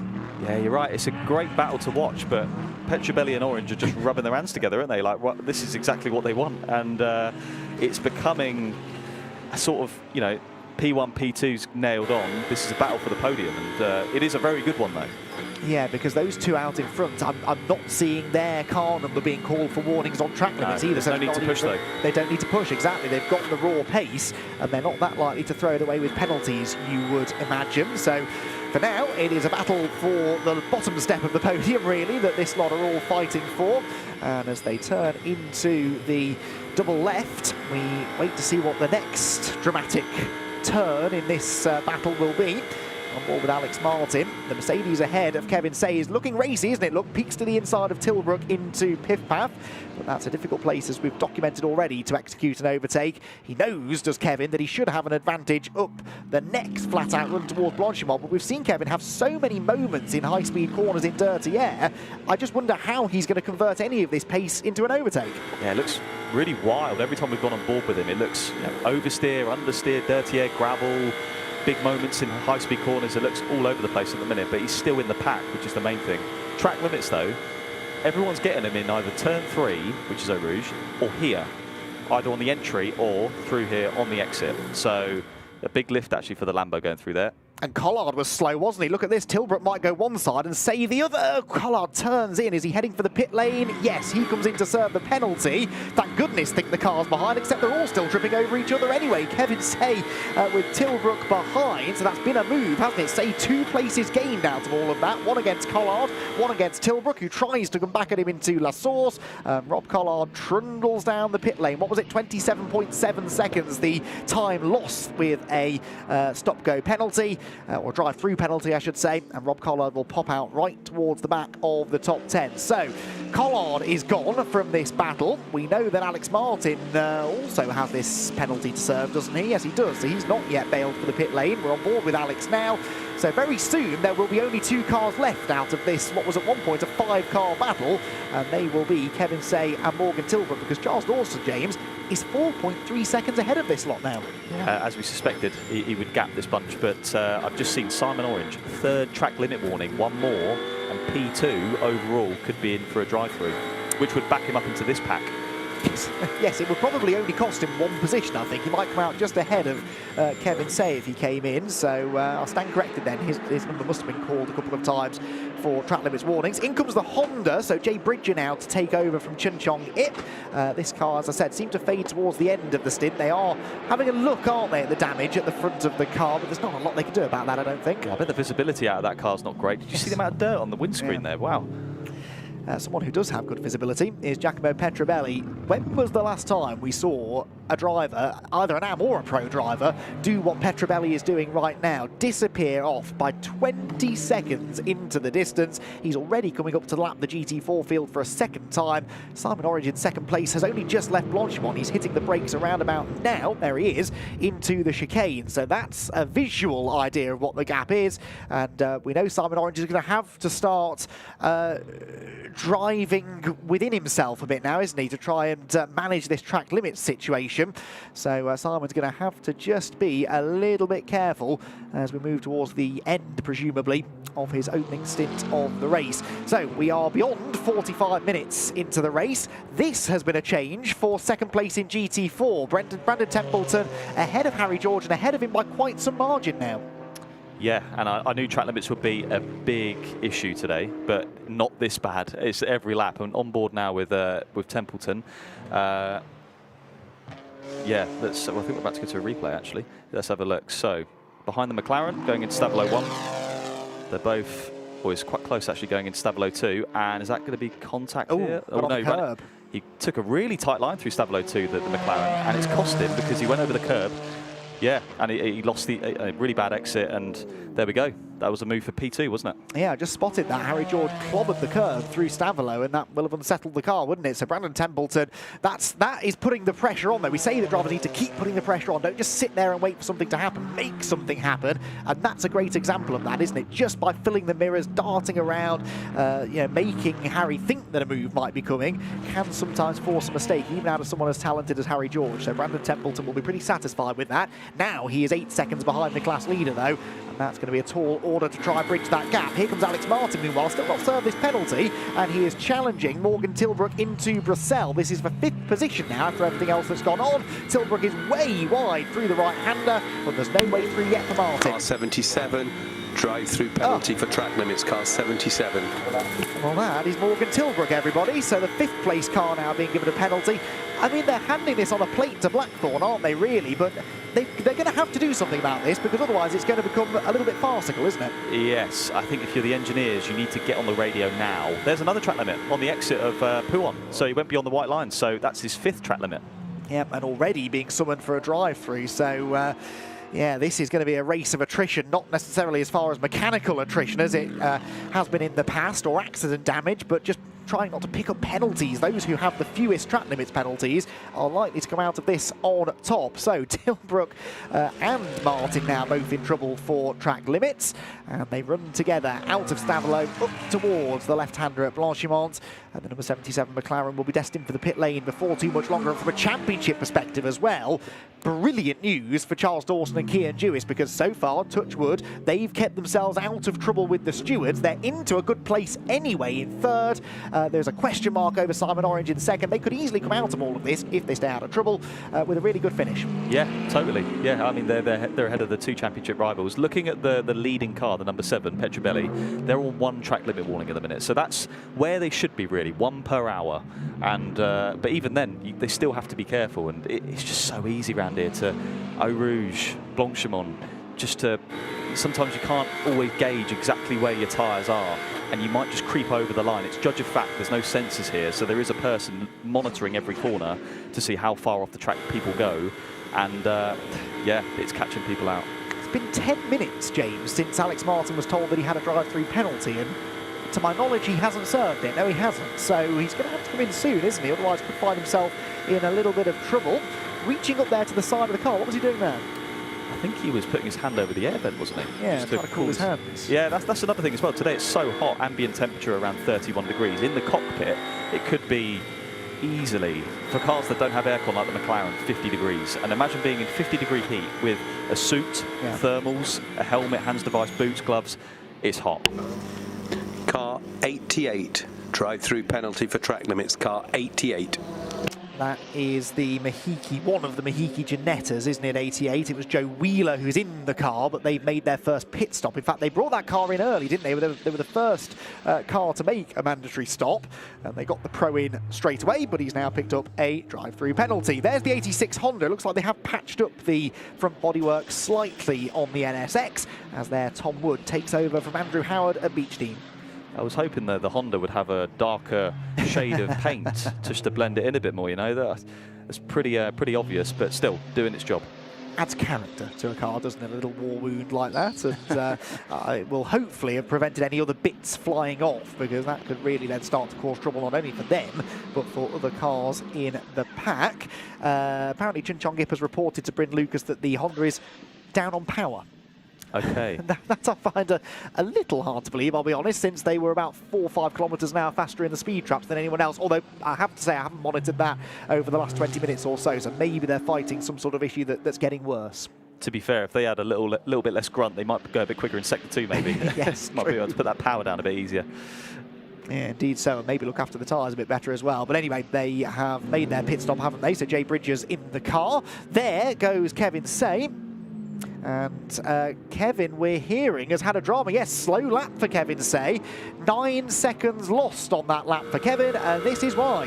So going into the final chicane, braking on line as normal, and quite a late turn in, using... okay.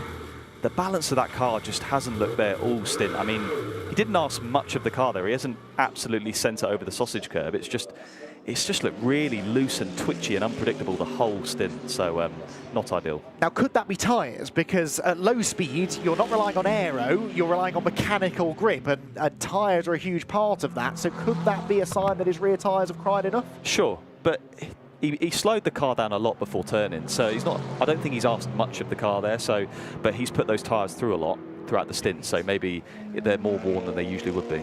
Well, okay, so it didn't cost him a place in the end because of all of the other penalties that people have had. We've had Tilbrook in now to serve his penalty, and Alex Martin finally came in. So both of those two, 77 and 78, have pitted. They dropped to the tail end of the top 10. But the way we're going, it might not matter. If everyone starts picking up penalties, they could still be in contention come the end of the race. We have a chance here to check in with the Team Parker Racing, one of the Team Parker Racing Mercedes that we haven't really seen a lot of so far in this race. It's the number 30 example.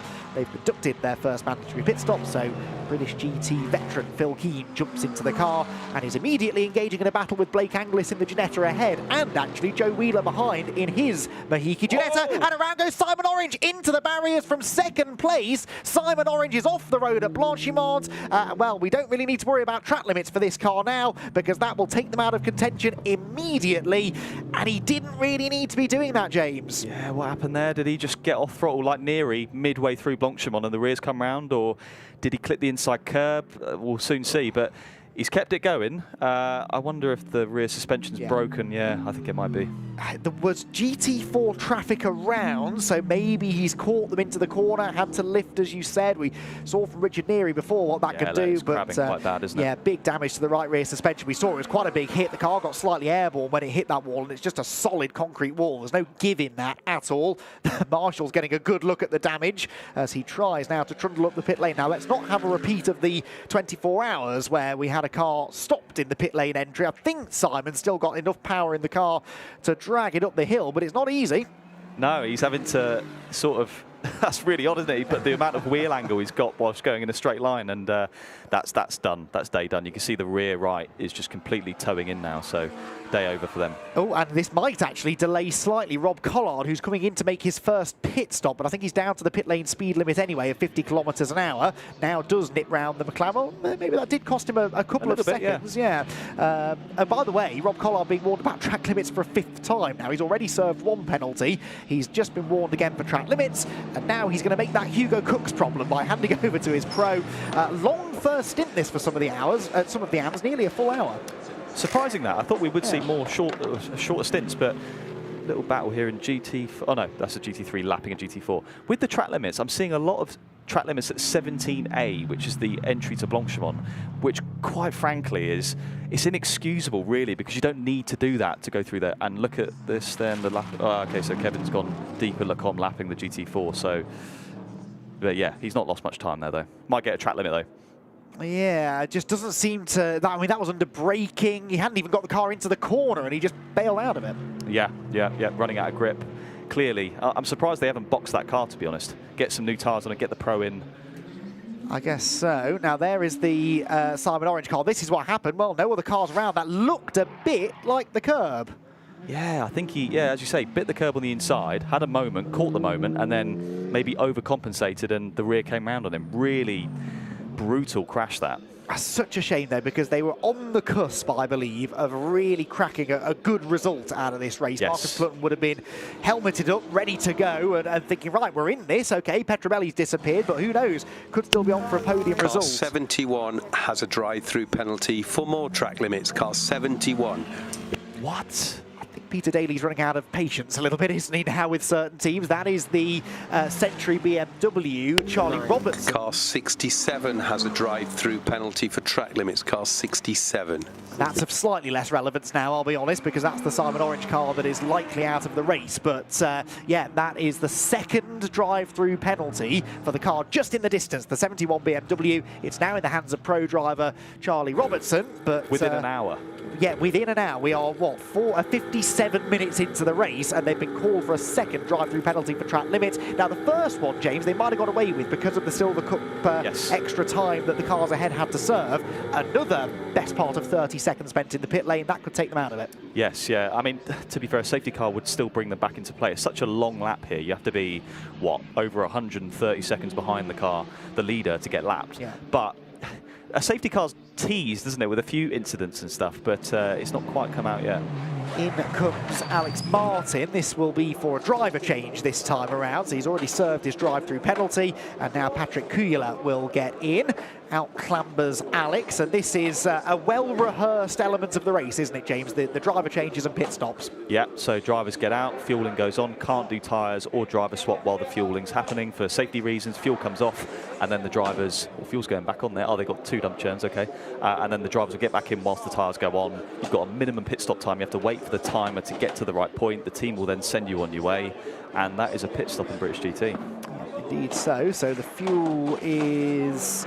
Quite a few different fueling methods there, isn't there? Yes, that's the 2 dump churns and a fuel line. Third time they've attached fuel of some kind, but they're making sure it's absolutely full, and they will send Patrick Kuhler on his way. What do we expect the pros to do now then? Will they do a full stint and then short stints at the end, do we think? I would have thought so, right? It makes sense. As I say, I'm surprised we haven't seen... For this car, I get it. You know, you're in clear air, nothing's going wrong. Petrobelli's not actually too far off Adam in terms of pace, just over a second we saw yesterday in qualifying, so it makes sense to keep them out. Other cars, I'm really surprised they haven't sort of done the undercut. Yeah, well, this is turning into an interesting race. This is always when these 3-hour races really come to life, I think. We've had a lot of good battling in the first stint, but now the strategy starts to come into play. So, Patrick Kuhler about to be released. We had a glimpse earlier on of Petrobelli. There is the sister car. Now, remember, they're both on the same strategy. They both made a pit stop. They both had a drive-through penalty. So this is a genuine battle for position, and Hugo Cook, I think, is going to go through, isn't he, in car number 1. I don't think Kuhler has left the pit lane, and so down the hill will go Hugo Cook. In the distance, I caught a glimpse of the 2C's number 42 car of Charles Dawson. That is yet to stop, so Dawson in second, yet to make a pit stop. So Rob Collard has had an eventful opening hour of the race. He is in the pit lane now, catching up with Bryn Lucas.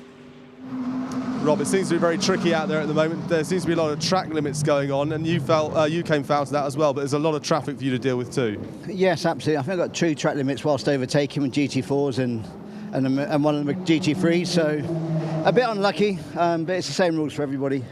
It's just so hard with the heat of the tyres. The Lamborghini, the tyres are going off after halfway through the race, and I was being really pressured from behind, so I knew I had to come through turn 17 really quick. I was getting dive bombed every lap into the chicane, so it's just how it is, and it's unfortunate. How are the front tyres doing? Because you said you're having to go very hard on the brakes there to compensate for less straight line speed at the moment. Yeah, like the Lamborghini is always known for its strong brakes, but after sort of 20 minutes, 25 minutes, the front tyres were going and the brakes were getting hot, and you could see I was just getting eaten alive under braking into the chicane and the hairpin. So it was a really difficult race. Yeah, I'm pleased we got through. We made a good start and held some places, but I don't know where we are now. I know we've got a penalty. We've served a penalty, so we've dropped down the order, which is a shame. Yeah, absolutely. Well, go and rest up, but 2/3 to go. Yes, we are 61 minutes into the 5th round of the championship, and now Giacomo Petrobelli brings the race-leading Blackthorn Aston Martin in. So we expect the AMs to do 80 minutes of driving total. Giacomo has done 61 of those already, so he will have a very short stint to come a little bit later on if all goes according to the plan that we expect it to anyway. So Blackthorn will now make sure that this is a clean pit stop. Is Charles Dawson going to come in? Remember, there's a maximum stint time of 65 minutes, so realistically he could only do 1 more lap anyway. He is going to do 1 more lap, so Charles Dawson will take the lead of the race, but they can't keep him out there for any longer than 65 minutes. So next time by, I expect that Mercedes in. Oh. Yeah, and we've got, is it Kevin Say? That is, well, it's now Maxi Götz, but he's slow, isn't he? So Maximilian Götz, slow in the number 18 Mercedes, second in the championship, this car. Well, it had some handling issues in the opening stint, but this looks far more serious. Yeah, and obviously this is a new car that came in overnight, so Saturday morning from a different team after the crash on Friday, and some technical gremlins there. Hard to see or know what it is at the minute. Could be maybe electrical, could be a gearbox issue potentially, but looks terminal. Well, that could be massive as far as the championship battle is concerned. Came into this race, remember, 10 points adrift of the sister car, and at the start of the race it looked like it was all going the way of number 18, didn't it? 42 were struggling, 18 were in the fight for a podium, and how roles have reversed over the second half of that opening hour, and now they seem like they might be out of it altogether. There is Marvin Kershaw, well, there is Marvin Kershaw for about to get in. It's Morgan Tilbrook getting out of the 77 McLaren for now, and the 2C's squad take a look at the 18. That will be going into the garage, and that is any chance of a win gone, certainly, but points still a possibility? Top 10 score points, James, while we only have 12 GT3s still running. If they can get the car fixed, get it back out on track, they might salvage something. And we've seen this championship won and lost by a point or two so many times. Yeah, what does P10 get? 1.5 points. Well, yeah. So, yeah, it's a good point you raise. And here's another one. Oh, that's the 14 BMW now, the GT4 car. That is still Brandon Templeton. It's yet to make a stop. It was cutting it fine anyway, I suppose, getting back in. Now, I hate to say it, hasn't run out of fuel, has it? Surely. We're getting right towards the end of the stint. He's wiggling the car, isn't he? I think they're out of fuel, James. Yeah, I was going to say maybe it's just too hot, but I think you're right. It is definitely the fuel. And he's going to... Oh, he won't get back, will he? This might be a safety car. Yeah, that's not going to make it back to the pit lane. He might not even have the power to get to a place of safety. That's not a good place to stop either on the exit of Stavelot. So, yeah, right at the end of the stint, I wonder if they've slightly misjudged the fuel. Wide goes the Mihiki Ginetta, but that BMW has coasted to a halt. Yes, and so this might really play into the hands of Dawson. Who's in? If the FCY comes out now or very soon during this pit stop, because it'll basically give them a cheap pit stop. And time to perfection this. Remember, 65 minutes was the longest he could stay in the car. He comes in with 64 minutes and 10 seconds of the race gone. He absolutely annihilates the board in front of the car. And, well, out will get Charles Dawson. In will get Kiern Jewiss, who put in that charging drive at Silverstone, remember, to very nearly win the Silverstone 500 earlier in the year. Came home second, but the winning BMW didn't score points, so they took maximum points from that race. 14 now getting going again, albeit still very slowly. So they've got the car fired back up. Maybe there just isn't, there's enough fuel in the system to get it ignited again, but I'd be surprised if it makes it back to the pit lane. Yeah, I mean, we don't know it's fuel, do we? It could be something else, but it would make sense at the end of the stint timer of 65 minutes. And this number 42 car's slowly but surely having a very strong day and a really good day for their championship, given that their teammates have basically retired. As you say, they might scrape a point or two. But yes, there we go, back on board with this. Yeah, not great. Got some power. It's almost like it's in limp home mode, isn't it? It sort of wobbled a bit weirdly then too, as if he's maybe trying to refire it again on the move. It's not a long way in the grand scheme of things back to the pit lane, but it's uphill all the way, isn't it now? And then you've got to negotiate the chicane and the pit entry too. And all the while, James, there are cars coming past at full race speed. This is a dangerous situation, really, for Brandon Templeton.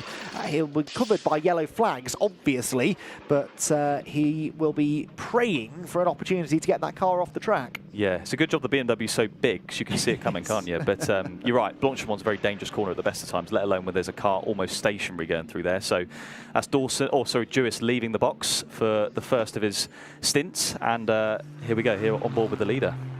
So this is now your race leader, Johnny Adam. Johnny Adam in the Blackthorn Aston Martin goes out onto his first flying lap. We might be about to see lap records broken in the near future as well, as the pros jump in on fresh tyres. Yes, they've got a full tank of fuel, but they'll still be pushing pretty hard. Oh, that 14 car stopped again. It made it a bit further up the hill and then refires again. So we'll keep monitoring that situation. The other major drama, of course, was the 18 car slowing down, and I'm hoping that Kevin Say will have a little bit of an update for us. He's with Brim. Yeah, he's very, very disappointed, as you can imagine. Maxi Götz sitting in the car right now. Kevin, we saw at the end of your stint you may have been struggling a little bit, and then Maxi struggled, of course, with this brake issue. Yeah, there's some brake issues with the car, so we're trying to fix it now. Hopefully you can finish the race. What exactly was going on? I mean, we know it's a brake issue, but do you know anything more about it? And what about the effort the team have put in this weekend too? Yeah, the team did a great job. I mean, it's my fault that I crashed the car on Friday. The car, the pedal, the brake pedal just went longer and longer in my stint. In the end, it was quite hard to drive. The pedal was to the floor, so I spun and then I boxed. So yeah, it's not a good weekend.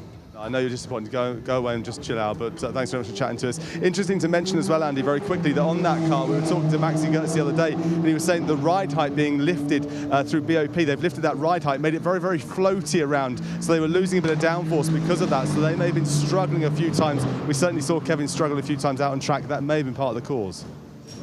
Yeah, thanks, Prim. Well, yeah, the car was already a little bit on edge, and then obviously braking issues as well. That does at least now answer the question as to why he was off the road so much. So, yeah, I had a feeling there would be an explanation, and Kevin Say very graciously gives us that explanation. Right, back to GT4. 2 drive-through penalties served. Charlie Robertson is battling away with Phil Keane here, the BMW ahead of the Mercedes as it begins the comeback drive. That is now 5th in class. So again, slightly smaller class, so you're still pretty much guaranteed to score some points. This, meanwhile, is how he got back ahead of the Mercedes. Yeah, brake nice and late into the final chicane, round the outside, got the inside for the left, and the Mercedes does have a run on him going into turn 1, but clearly he's going to defend the position and hold the position. Yep, so BMW goes past Mercedes then, but Charlie Robertson will have gone past his teammate car, the number 14, which is still stuck at the side of the road, and we do now go full course yellow. So first FCY of the race, we made it into the second hour, and it was a breakdown of some sort for the 14 BMW, which has brought this about. Now, most teams have just made a pit stop, but James, we know they'll have to have some shorter stints in there. Is this an opportunity maybe to get the cars in the pit lane? I think you might be right. What I'm also interested in is how quickly they clear this BMW, because if it goes on too long, this FCY period, safety car comes out and we're back to square one. All of that good work from Petrobelli is basically redundant. So, yeah, let's see how quickly they clear the car. This car might be about to gain out of all of this because they're making actually now their second pit stop, so they've seen this as an opportunity to get Callum McLeod out, get Matt Topham back in. And so they are the only car that has made this decision to come in right now. So, yeah, in will get Matt Topham once again, and we'll see if any of the other leading GT3 cars decide to make the same call. I can see out of the window one of the McLarens going by. Kiern... yes, Kiern Jewiss was on an outlap, so don't panic. He should be in second place. No one yet then deciding to do the same thing. We're hearing this will be quite a lengthy full course yellow because they're also going to take this as an opportunity to do a bit of track cleaning, which I think is sensible. We've seen the amount of gravel and dirt and debris that's been discarded at the side of the road, so they're going to use this as an opportunity to get the track a little bit cleaner. There you can see an example of that. All of the gravel that gets pulled onto the side of the road, that's up at Les Combes. It'll be the same on the exit of Les Combes and at various other points around the track. So we are going to be full course yellow for a while, which means maybe they can afford to sit behind the full course yellow, eat into this stint a bit longer and make a pit stop later on. That's not the decision that Optimum Motorsport have made, though. They brought both of their GT4 cars in. Yeah, and it looks really congested in the pits there and absolute chaos, but the gravel situation has been the case since 2022, since they replaced a lot of the runoff with the gravel. And what the gravel can do is actually puncture the tyres if there's too much of it on track. So, yeah, that is probably why they're cleaning it for safety reasons. Okay, so Optimum then deciding to pit both of their GT4 cars then. So Jack Brown will get out of car number 90, Luca Hopkinson out of number 17. It feels like they've not been in those cars for very long, have they? So a very short stint. They'll have to send the other driver out for a slightly longer stint, because remember, you can't make that final stop until 65 minutes from the end of the race. So we're still a little way away from that, aren't we? 3/4 of an hour or so. There's Giacomo Petrobelli. Well, he should be the most relaxed man at Spa, shouldn't he, really? Because that was a pretty inch-perfect stint. The car had did have a few warnings, actually. I noticed it had a third warning for track limits at 13:43, so coming up to, what, 18 minutes ago.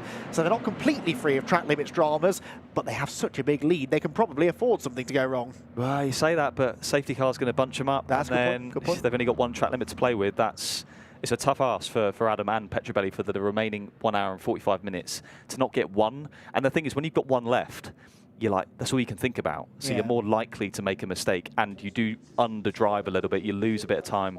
And when you underdrive, you actually make more mistakes in a way. So, yeah, it's a tough ask. Yeah, we're not even halfway through the race, are we? And it's not going to get any cooler. The track conditions aren't going to get any better. So still very likely that we haven't heard the last of these track limits issues. One track limit warning, though, being deleted for car 69. That's the Blake Anglis Mahiki Ginetta. So that doesn't happen very often, does it? But there's been a bit of that with the Ginettas this weekend because they all look very, very similar.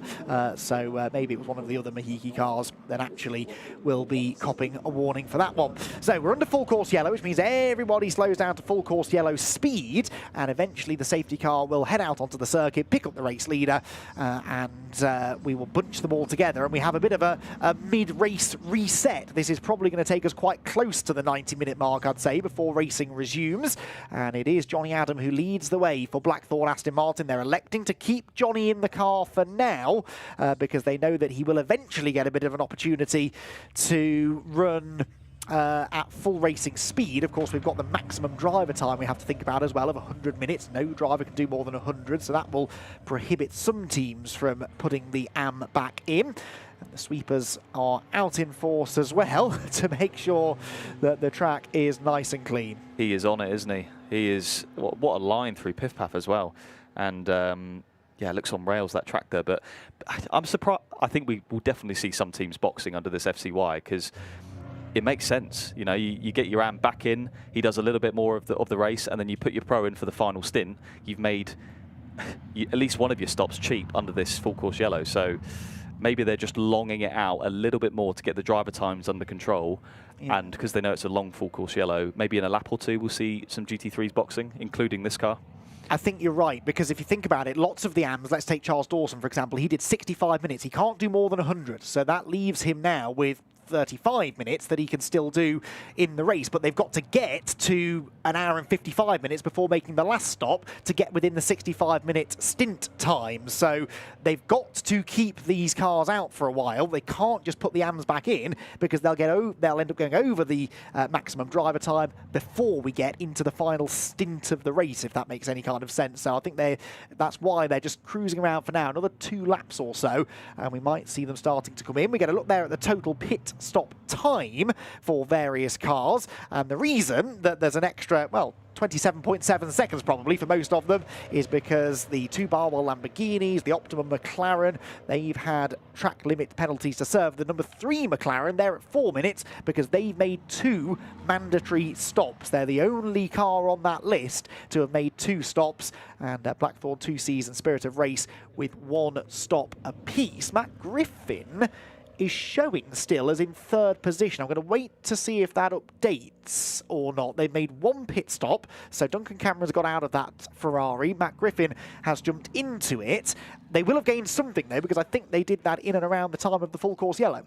Yes, and just looking at the track map here, we've got quite a few cars in the box, actually. 3 or 4 cars, and the gaps between cars on track is huge now because we've lost quite a few cars through retirement. So yeah, not ideal, but it's going to get very racy when the safety car bunches these all up, and we're going to go racing again at turn 1 probably in 10 or 15 minutes time. Interestingly, Barwell have brought their cars in as well, so both Lamborghinis are pitted, so they obviously think they're in the window because they pitted a bit before the likes of 2 Season Blackthorn, didn't they? So they can pull the pin a lap earlier, so to speak, and get those cars in. They'll rejoin the circuit. Eventually they'll catch the leaders anyway, and they'll be right back in it, but they've got 2 of their mandatory 3 stops out of the way. Century Motorsport are getting ready as well in the pit lane for this car, number 71, Charlie Robertson, handing back over to Ravi Ramyeed. This is their the 4th visit to the pit lane, yeah, but it's only their 2nd for an actual pit stop. Yes, that's right. So hit your marker, and Ramyeed's going to get back in the car after a very short stint, actually, for Robertson. So he wouldn't have got too hot or sweaty behind the wheel because he was pretty much driving at 80 kilometers an hour for the entirety of that stint. So fuel goes in again, and yes, it's 150 seconds minimum pit stop time for GT4, which is 30 seconds longer than GT3. And you can see the retired BMW, the run out of fuel is, oh, okay, yeah. So the 14 car then with some sort of issue has unfortunately become another to be added to the list of retirements. It is, though, back in the pit lane, or will be very shortly, and so the track will be clear. But now we go through the process of the safety car going out, putting everyone together. We're still a few minutes away from a race restart, but that's a shame for Century Motorsport. It's not been a stellar day, really, for the Century squad so far. Johnny Adam is in the pit lane. Blackthorn Aston Martin back in, so as we said, they've got now to a point where they can put Giacomo Petrobelli back in the car. They'll probably pit him with about 65 minutes minutes to go, and Johnny Adam will be able to run to the end. So a short stint here for Johnny Adam. We're in one of those weird situations, aren't we, actually, where the AMs could end up with more seat time than the pros in this race, but that's just the best way for the strategy. So the 55 car, we believe, is in third place. Let's hear from them. Restart on cold tires. Please keep in mind you have very low tire pressure on the rear especially. No curbs, and take care of the rear tires for the first push lap. Copy, I'll do my best. So Matt Griffin, that was, in the car, replying, and all valid points. I'm sure it's stuff that Matt Griffin knows. How important is it, though, just to have that little reminder from the team? Oh, very important. You've got so much to think about out there that you can't remember it all in one go. So just a friendly reminder to get the basics in place and do those right is always welcome. And, you know, you'd be very egotistical to say to your engineer, no, I don't need to hear anything, I know everything. You know, it's a team sport at the end of the day. Yeah, you never hear racing drivers telling things like that to their pit crew, do you? Oh, no, don't talk to me. I know what I'm doing. I'm sure I've never heard that anywhere. Right, so Matt Griffin being given the reminder by the team. Are we going to see Kiern Jewiss in this time? I think we probably will in the 42 Mercedes. Yes, hangs a right. In he comes. They are right in this now for a chance of a third win this year, and that is not something I expected to be saying an hour and 20 minutes or so ago, but they've managed to largely stay out of trouble. They've had better race pace than qualifying pace, I think it's fair to say. Remember, yesterday their on-track running was massively reduced because they had that crash in free practice 1.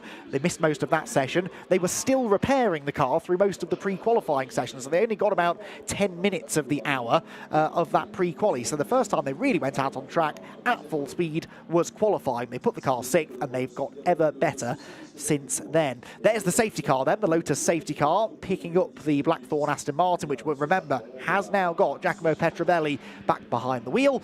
And Kiern Jewiss will be handing back over to Charles Dawson in car 42 very shortly. Griffin did not pit, so Matt Griffin's gone through. There he is, so he's up into second place now in the spirit of race Ferrari, as we do now go full safety car. So Johnny Adam, a very short stint, didn't do a huge amount of driving at full speed, did he there? But he is able now to catch up with Bryn Lucas. Bryn, I suspect a fairly fresh-looking Johnny Adam with you right now. I mean, as fresh as a daisy. You can't get more fresher than that. One lap for you there, in and out, but it gets that pit stop done, Johnny. Yeah, it's important to box under FCY if you can and get in and out before it goes to safety car. So, yeah, one lap is enough, really. So, yeah, I'll do the last maybe 62 minutes at the end. But, yeah, Jack was driving really well. You saw how much of a gap he pulled early on. We've saved a set of tyres, which he used early on in the race there to an advantage. So, it's a shame, obviously, what happened with the GT4 car, but just one of those things. But, yeah, I still think we're in a good place, you know. Very good place. I mean, just mentioned Giacomo's lap time, so good in qualifying yesterday, and he set off and just opened up a huge margin. He loves here. He's very good in the high-speed sections of the lap, like Eau Rouge, Blanchimont and Stavelot.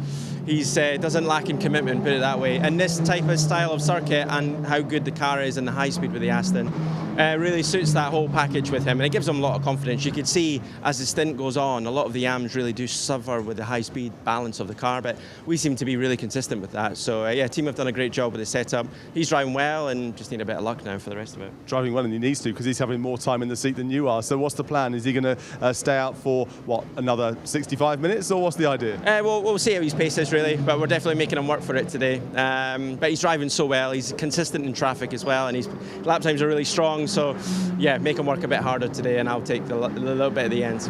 Kick back and relax. Thanks. Thank you. Thanks a lot. So, lights very much flashing on the safety car then. It picks up the race leader, the Blackthorn Aston Martin. And there is Charles Dawson back out on circuit. And he's got the Honda NSX just ahead. So where's Dawson come back out then? Where's the next lead lap car ahead of him? 78 by the looks of it, Alex Martin. So he's dropped quite a long way down the order, but they've got that second pit stop out of the way. There's the 14 BMW back at the Century Motorsport. Well, actually not at the Century Motorsport end of the pit lane, but it's up on the dollies, and they'll be able to wheel it down to the garage and have a proper look at exactly what the issue was. But that's their day done, realistically. And also we saw a member of the Orange by JMH Racing squad there. Their car we don't expect back out on circuit either. So we've lost a few, haven't we? The Nearies have gone. We also appear to have lost the number 88 Janetta. 67 McLaren, 14 BMW and the 18 Mercedes all in the pit lanes. So 17 cars still running. A bit less traffic now to be dealing with as well, and less chance therefore of somebody else tripping over themselves and bringing out a full course yellow or a safety car a little bit later on. So we are ticking towards half race distance, and well, this safety car has really changed the complexion of the race quite significantly, hasn't it? It has. I suspect we'll see when everyone's bunched up, maybe potentially a GT4 wave by, which will bring the GT3s even closer together. So we might be under safety car for a little bit longer. And the key question is, what track limit situation is Dawson on compared to Petrobelli? Because obviously we know that they're net P1 and P2 really when you think about it with the pit stops and stuff. So if Dawson, I'm pretty sure he's on 1, and we know Petrobelli's on 3, that could be one of the key factors going into this second half of the race. Yeah, Petrobelli was warned at 13.39 for a second time, that was. I think there was then a third one after yeah, he definitely got a third. Yeah. At 13.43. And then another black and white warning flag after that.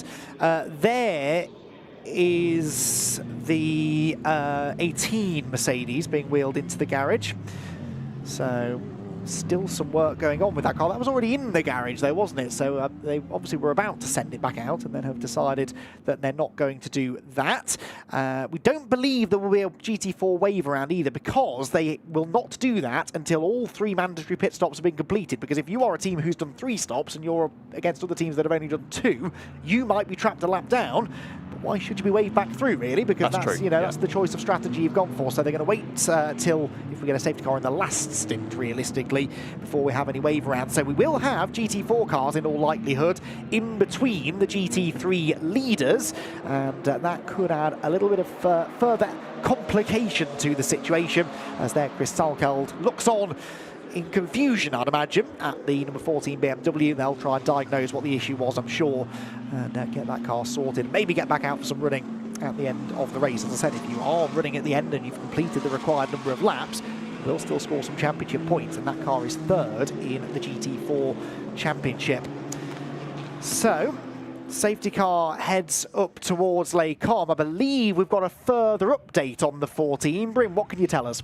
Not so much on the car. There's still a lot of head scratching going on, but you can see the car maybe in the garage right now. Talking to the team, they're saying that because they had mechanical assistance during the race to get the car back, they still think they can get that car out and going again because it wasn't during qualifying. If you have mechanical assistance during qualifying, that's it. But in the race, they believe there's a rule that will allow them to get the car back out on track if they can get it up and running. Still not sure what it is. They think it may be fuel pump related, but not fuel issue, as you see. Chris Salkeld is in the car. He's been very, very despondent, as you can imagine. He just wants to get out there and get that car running. So they are hopeful, and by the look of this, I think they're going to send him back out. They're filling it up with fuel right now. Quick look under the bonnet, change the oil, clean the windscreen, change the tyres, and off you go. But, you know, they are hopeful they'll get it back out. Right, okay, thank you, Bryn. So they're saying there was fuel in the car, it just wasn't going through the fuel pump and doing the job it was intended to do, so that makes a little bit more sense, doesn't it? Safety car in this lap, we're hearing, so we're going to resume racing once more, and a fascinating situation we've got. So just to give you the update then, the Blackthorn Aston Martin ahead, they have one more pit stop to serve, and we expect them to serve it in about 30 minutes time. That would get them in the window, 65-minute maximum stint length for Johnny Adam to run to the end. So Giacomo Petrobelli probably has another 30 minutes of driving to do. The next 2 cars in the order are the 55 Ferrari, directly behind, and then a couple of cars further back, the black and pink McLaren. That is Martin Plowman's Paddock Motorsport car.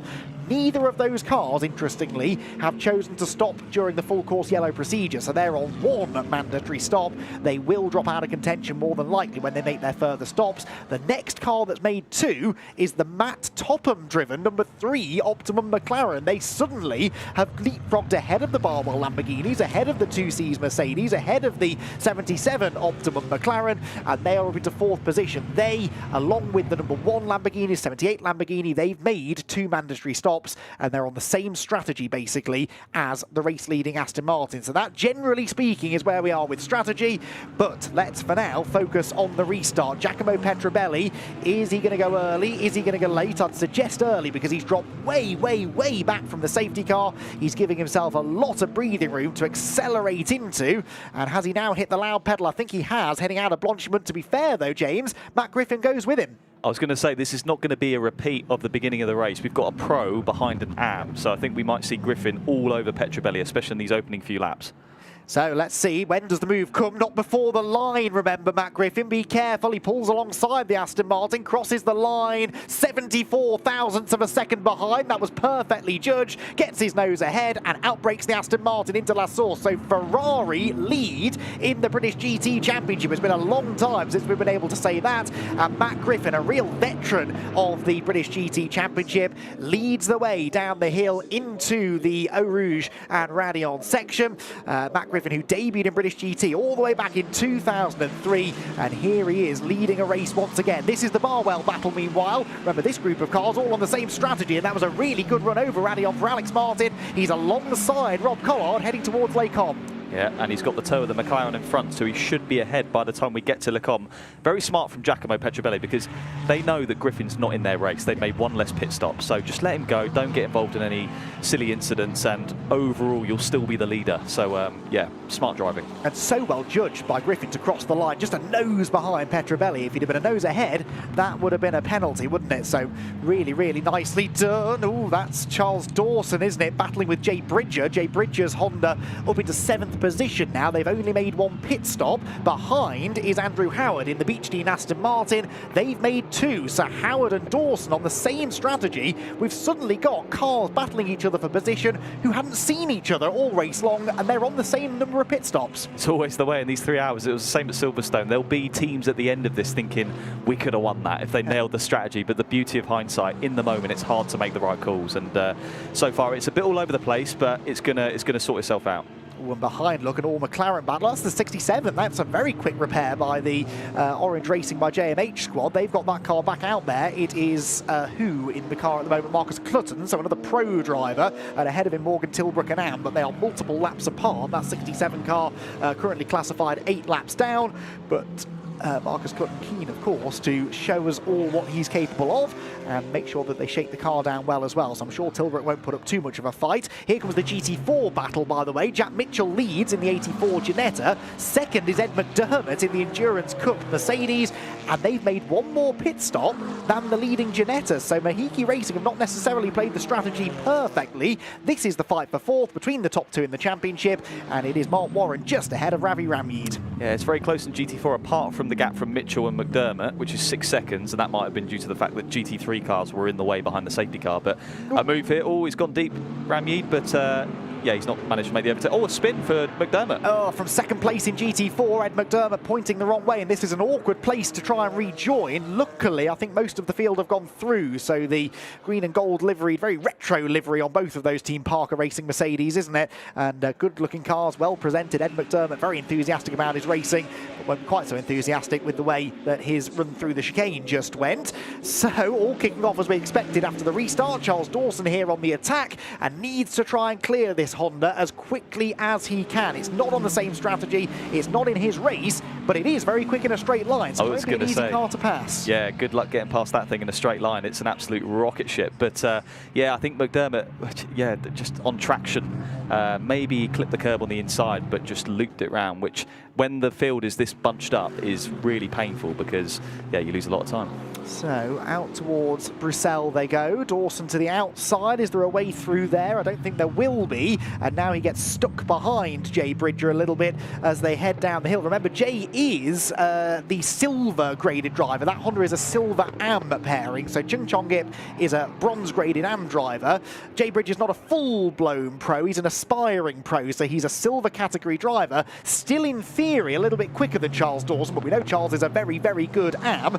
And we know that Mercedes is a well-sorted car, so it's an intriguing battle, this, isn't it? Same, really, with the very experienced Andrew Howard behind. Yeah, and he's flashing his headlights, feeling racy, wants to go forward, and because the field's bunched up again, there is real opportunity for everyone in GT3 right now, despite the fact what strategy they're on. So again, on the flashes, he wants to get past Dawson ASAP. So the Aston Martin then on the attack. They're now about to open the throttles again out through Stavelot, and that means that the Honda should be able to stretch its legs, although Dawson was much quicker through Stavelot and closes right in on the Honda. Behind them, by the way, Morgan Tilbrook is joining in fact blasts past Andrew Howard, whose Aston Martin seemed strangely slow up the hill. Yeah, it's either he made a mistake in Stavelot 2 or he's let him go. So maybe we'll see a replay at some point. But yeah, Tilbrook on the hunt. And here we go, move in the final chicane. Let's see if he can get it done around the outside. He can definitely get the Honda in front out of position, though, going into turn 1.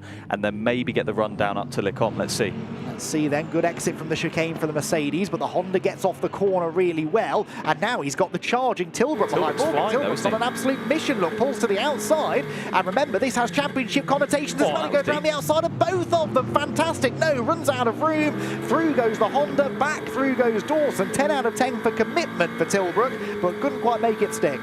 Yeah, and Dawson's going to face a lot of dirty air going up Eau Rouge here, but if he can remain close, he might have a shot going into Lecombe. Tilbrook's, you see him there, back off and then power through Eau Rouge, so you get the run, the overspeed, going down the Kemmel Straight. He's got a little bit of a run. Let's see if Dawson's close enough to the Honda in front.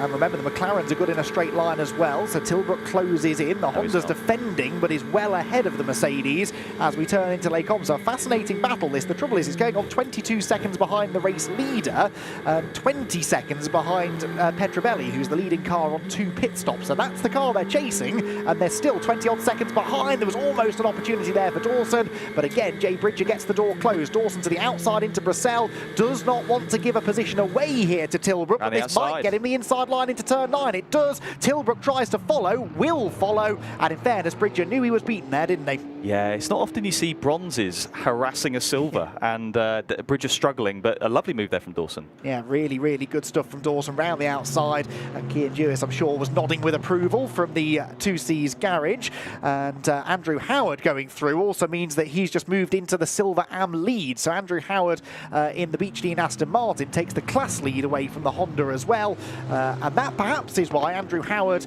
and this would be a very Andrew Howard move, actually, I have to say, maybe why he let Tilbrook go, let Morgan and Charles go and open the door. His race is with the Honda, and all in all, that a lap later gave him the class lead. If he had that hindsight, that would be great hindsight, and yeah, experience paying off there. But looking at the front, Spirit of Race Ferrari, Matt Griffin 2 seconds ahead of Petrobelli. So Petrobelli's hanging on, to be fair, considering it's a pro in front of him.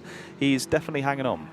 Yes, no, he definitely is, isn't he? A 2:19.1 for the leader, Matt Griffin. The fastest lap of the race is a 2:18.9. Drive through penalty car 42, not reaching full course yellow speed at the countdown. And that is the championship leading Mercedes, which we've just seen make that mega move. And unfortunately, Charles Dawson with a full course yellow infringement now. That's, I guess, not slowing down quite quickly enough. Yeah, just asking a bit to get a little bit greedy on the slowdown. You can gain a bit of time by doing that, but you're playing with fire. I always leave a bit of margin, and in their position, doing so well in the championship and actually having a strong race today, that is the last thing they needed. It's a championship of attrition. If you can go through the whole season making none of those mistakes, you'll be in with a shot, and they've just made that mistake. There are quite a few people who I think have written off Blackthorn from the championship battle. I wouldn't be quite so quick to do that. They're 5th in the championship coming into this weekend. They are 27.5 points, I think, off the championship lead, but there are 37.5 points available for winning this race. I'm certainly not handing them the victory yet. We've seen already how quickly this race can turn on its head, but all of the other title contenders, 18 they're out of contention now, 42 with a penalty, 77 have had a penalty as well, and they're buried down the order in 8th. If Blackthorn win this race, they are right back in it. You're right, everyone is gifting it to them in a way. Dawson and Jewiss were right on their tail as if you wanted to paint a whole race picture, but they've just gifted it to them in a way. Unless, you know, there's a long time to go and make mistakes, and we know they're on 3 out of 4 track limits. So on board with Alex Martin fighting that Lamborghini and using all the track there at the exit of Piff Path into Stavelot 1.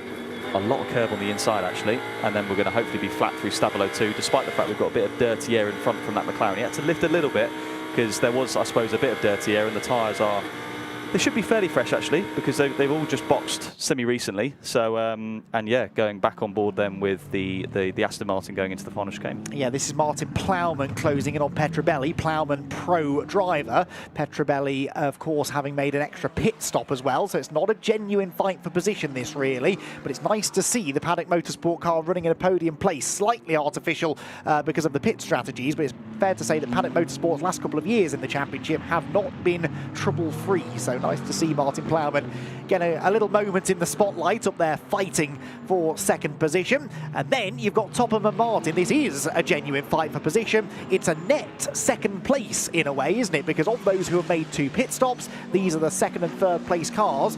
Actually, the Lamborghini's been in the pit lane 3 times because they had a drive-through for track limits, but 2 mandatory stops completed for both of these cars. And, well, Alex Martin and Matt Topham are both sort of looked in here to a good chance of a podium. Yeah, and I think Topham didn't have the best run through Eau Rouge, so I think he might be under threat here going into Le Combe. Will he defend? That's the question. He does no need to, even though Martin's trying to put him off. He's, oh, he is close enough. He's going to go down the inside. Oh, side by side, and there's contact at Le Combe, and Topham ends up out of over the runoff area. So Martin goes through. It's not the first bit of contact Alex Martin's had in this race, and by the looks of it, Matt Topham either, because he's missing a wing mirror on the left-hand side. And has that broken the suspension, James? Yes, I think rear right suspension is broken, and I'm surprised he didn't defend. That was a long way back, though. And did he get it slowed down enough before the apex? He was up the curb, hard to tell. He was very far up the inside, and he did make the apex. Yeah. Did Topham turn in on him? I think he might have.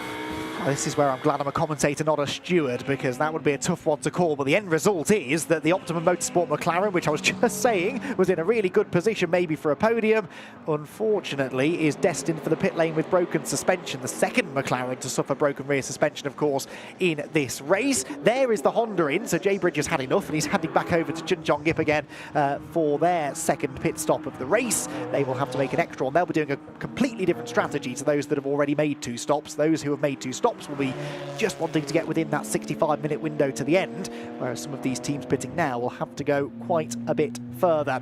Right, GT4 battle. 3rd position this is. It is Optimum versus Century, and it is Ravi Ramyeed applying the pressure to Mark Warren, and again significant for the championship. They're also the top 2 Pro-Am drivers, Pro-Am cars in the race, so it's for a class lead as well, and the BMW once again looks quicker.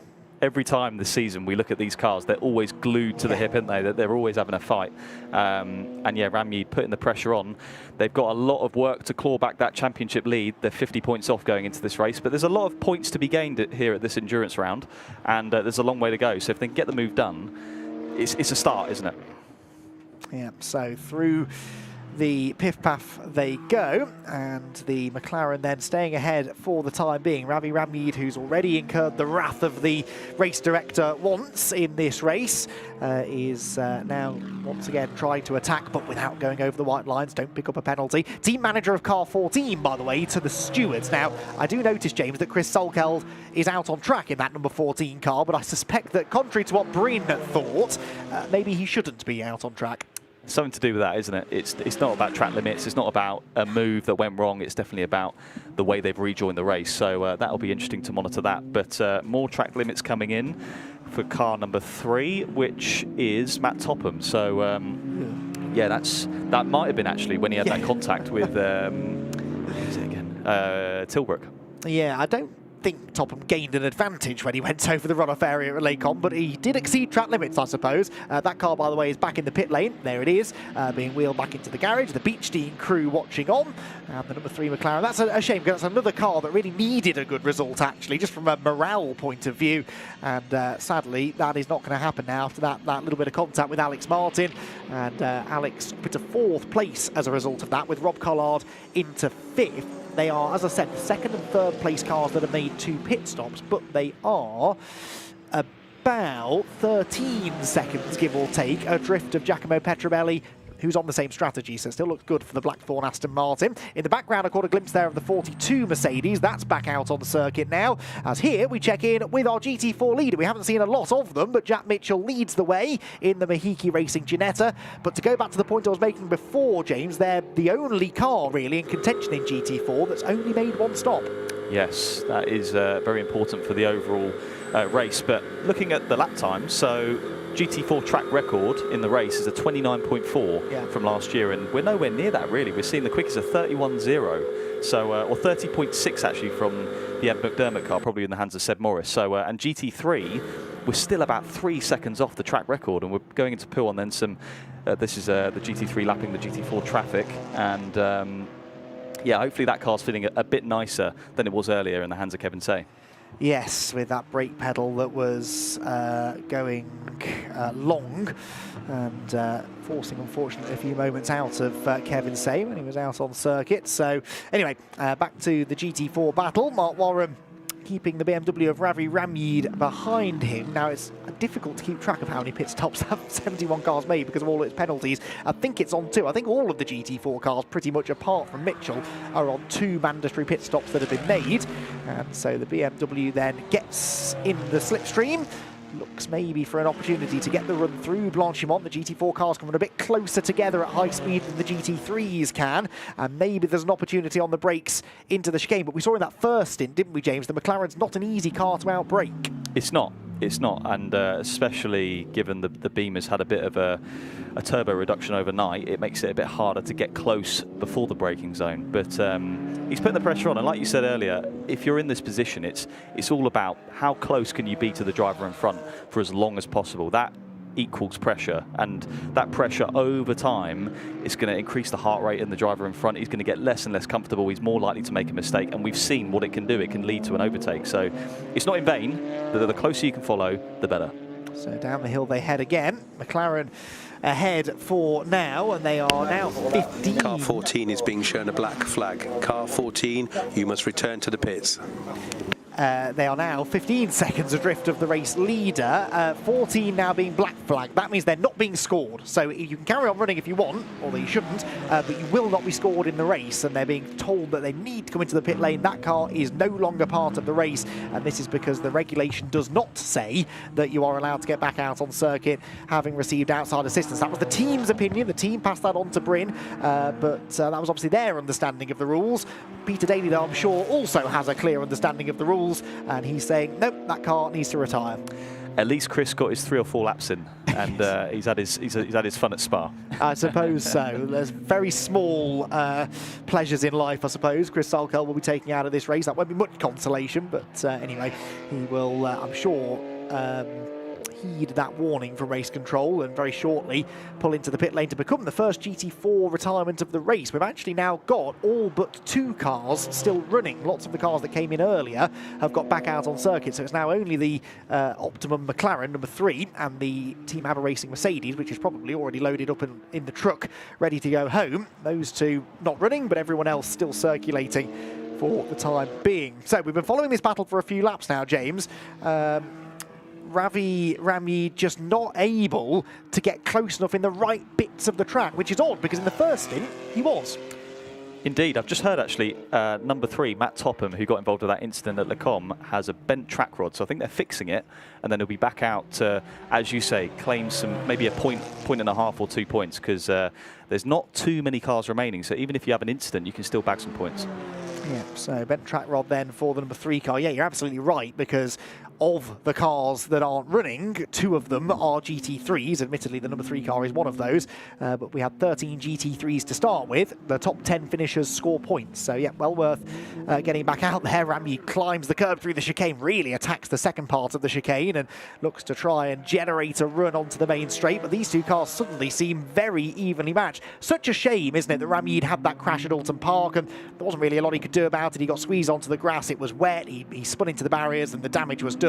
Couldn't get him out for race number 2, but without that, you're absolutely right, James, we would be being treated to one of the closest GT4 title battles in history. I know, as a pure viewer, it is a shame, and there's a long way to go. You know, you've got Snetterton, we've got Brands Hatch, we've got Donington, but 50 points is 50 points. There's no 2 ways about it. That's a big gap, and I think Warren and Brown, they're switched on. They know that it's a championship of attrition. Just get the points. They don't have to win every race anymore. They've done their hard work. Just stay out of trouble, stay out of incidents, and the championship is theirs. Yeah, absolutely so. And it's not like, I'm not saying that Ravi can't get through, but it's not like the McLaren is defending wildly and, you know, weaving all over the track. I think if an attack comes, they might not make life too difficult. But yes, solid driving at the moment. No mistakes coming in from Mark Warren. And there is the Pro-Am Championship to think about as well. So they'll want to try and hang on to the class win there if they can. Ravi is less than a car length back, though, as they drop through Brussels. But this is the sequence of corners now where the McLaren really starts to come into its own. Plunge downhill towards the double gauche at Puant. And the BMW, well, actually a slightly tighter line taken there by Mark Warren, but he's back on the racing line by the time they turn in. And that's such a steeply downhill approach, isn't it? So easy to understeer wide. I'm surprised we don't see more track limits infringements there, actually. Yeah, and surprisingly, we've seen quite a few on the exit, on that exit curb, because as you say, they wash out and they can't avoid but going off the track. I've just seen on this screen, car 78 and number 3, incident at turn 5 being investigated. So that, it looked like a 50-50. It looked like 6 of one, half a dozen of the other. I don't know, it's a tough one to call that. And team manager of 78, crucially, to race control, which is almost always followed by an announcement that a penalty is heading that car's way, but we'll wait and see until we get official notification of that. That, remember, is the 4th place GT3 car. This is the battle for 3rd in GT4, though Ravi got as close can be through Stavilo, but had a face full of McLaren. The BMW closes in a straight line, even though it's not really a straight on the run into Blanchimont, but it is flat out, and tries to stay as close as possible through the left-hander to maybe make a move on the brakes, but he just lost a length or so through the corner, and that means he's out of striking range at the chicane. Yeah, I don't think he can do it flat when he's that close behind. I think he has to lift, which is why going in, and there we can see Chris Salkeld consoling Brandon, and that is a shame for them. But yeah, back to this. He was close enough going into Blanchimont, but that lift puts him half a second more back, and it's just too far to lunge going into the chicane.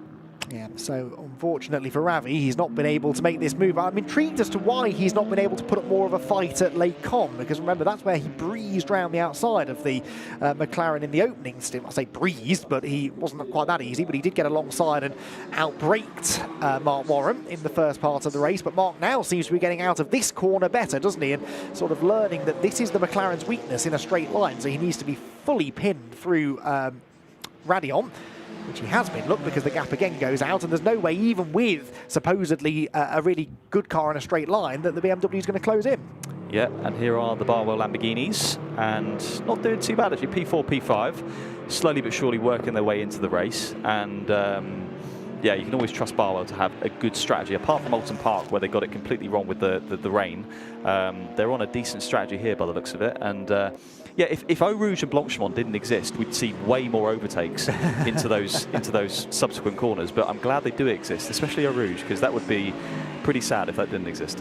Yeah, I don't think you'd be a popular man if you suggested any track modifications there, James. That's Spa does not need any track modifications, does it? Definitely not. It provides pretty good racing as it is, and a really unique challenge, because you've got these really long straights where you need low downforce, you need a good engine, but you've got that technical middle sector, which, remember, is over a minute long. It makes up half the length of the circuit, and there's a lot of time to be gained and lost through there. Caught another glimpse there of the Barwell Lamborghinis. One quick point on them. They are doing all right, but remember, 78 is being investigated for this contact, so Rob Collard behind is about 22 seconds adrift of the Blackthorn Aston Martin, which is on the same strategy as them. That's a straight fight. So already Petrobelli's about as far ahead, really, as he was before. There is the 78 car. And this is the reason that we believe the team manager has been summoned to race control. The move up the inside from Alex Martin. You've had another chance to see it now, James. I think it was the 78's fault. Yeah, he was alongside and he made the apex, but he went in with a bit too much speed, understeered past the apex into the McLaren. So I think there's a penalty coming for the 78. Okay, well, let's see if the race director agrees with you. But like I said, team manager summoned to race control is not normally a good sign, is it? So that will leave, if they do get a penalty, the number 1 Lamborghini as the highest flying Barwell car. And they will be, as I said, about 22 seconds or so off the net race leader, who is at the top of shot. Here comes comes the actual race leader, Matt Griffin, in the Spirit of Race Ferrari. And there is Giacomo Petrobelli. Now, he is, I reckon, James, about 4 minutes away from maybe being able to make that final pit stop. Once we're within the final 65 minutes, Johnny Adams should be good to go. Yes, either they do that or you wait for a VSC in the final hour to get a cheap pit stop. It's one or t'other. And I suppose if you're in the Aston Martin shoes and you're leading, you'd go for the safe bet. If you need to roll the dice, then maybe you do wait for a VSC. And I think that's what won the Paradigm car, the Silverstone race, a few weeks ago. So, yeah.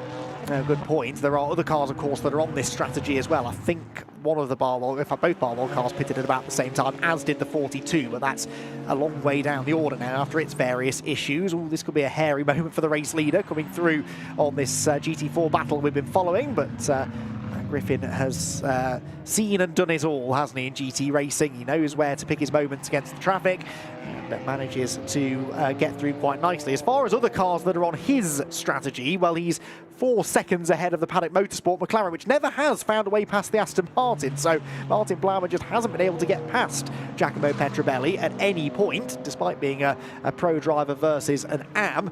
And yeah, then the next car that's only on 1 pit stop is, well, all of the GT3 cars have done at least 2 actually. So they're sort of lone rangers, aren't they? The Ferrari and the McLaren. The McLaren there nipping up the inside of the BMW, and now Petrobelli gets delayed by Mark Warren. Does this give a chance maybe for Plowman to make the move? No, because Petrobelli gets to the inside of Mark Warren into campus, and Mark closes the door, as it's his right to do, on the number 9 McLaren at the apex. That's unfortunate, isn't it? I thought he might have shown his nose up the inside of Stavilo 1, but yeah, look at that. He's lost probably a second to Petrobelli, but I'm sure he'll close it quickly, but catching someone and then passing someone around Spa, especially when you're in a car that is slower in a straight line, is very difficult. Yep, so we know the Aston Martin is good in a straight line, isn't it? Everyone's been saying that's been the talk of the town this weekend. But let's not let that take anything away from Giacomo Petrobelli, who's put in one of the most impressive performances from an AM driver that I've seen in quite a long time. That was a close moment as Mark Warren was pitting and Ravi Ramyeed was almost pushing him through the chicane. Luckily, contact was averted, but Warren is in. Now, by the time they've done this pit stop, we'll be within the final 65 minutes, won't we? So I think this will be just about okay for their final stop. Remember, it's when the car is released from the pit lane that the stint begins, it's my understanding. And so he will hand that car over now to Jack Brown. And Jack Brown will be keen now, won't he, to try and put in a good outlap so that when the BMW pits, they don't have to worry too much about them. That's right. And now is the window for the pit stop because, yes, it's above 65 minutes, but because there's 120 seconds minimum time or 150 seconds for the GT4, by the time they get the pit stop done and get out on track, it's going to be within 65 minutes. So they're thinking ahead of the game. They're fully maximising the pros' time in the car. And here is that pit stop. Bear in mind as well, this being their final stop, they have an extra 20 seconds of compensation time to serve because of that win at Oulton Park. Well, they won both races at Oulton Park, actually. Here is 42, again, bang on the money. Charles Dawson to hand over to Kiern Jewiss, and I'd expect Petrobelli in maybe next time around. So in will get Kiern Jewiss. The 42 car has got no compensation time.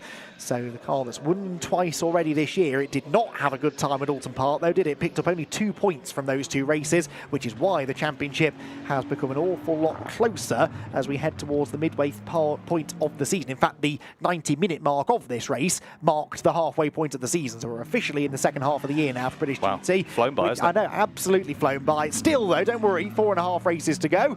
We've got the doubleheader at Snetterton and then a pair of 2-hour races at Brands Hatch and Donington, respectively, to close out the championship, and I think there's a very good chance we're in for another nail-biting Donington decider, aren't we? Yes, quite. And I've just had a thought with the GT4s. If you're a silver combo and you won the previous race, you'd be in the pits for 182 seconds. That's over 3 minutes stationary. That is insane.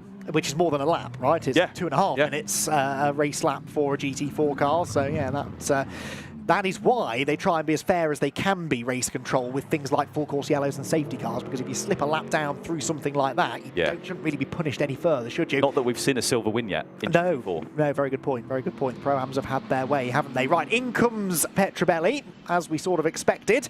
So they went a lap longer than a couple of the other cars, but they are now in, and Johnny Adam will be now relishing the opportunity. He knows he's going to get a full 60-plus minute stint.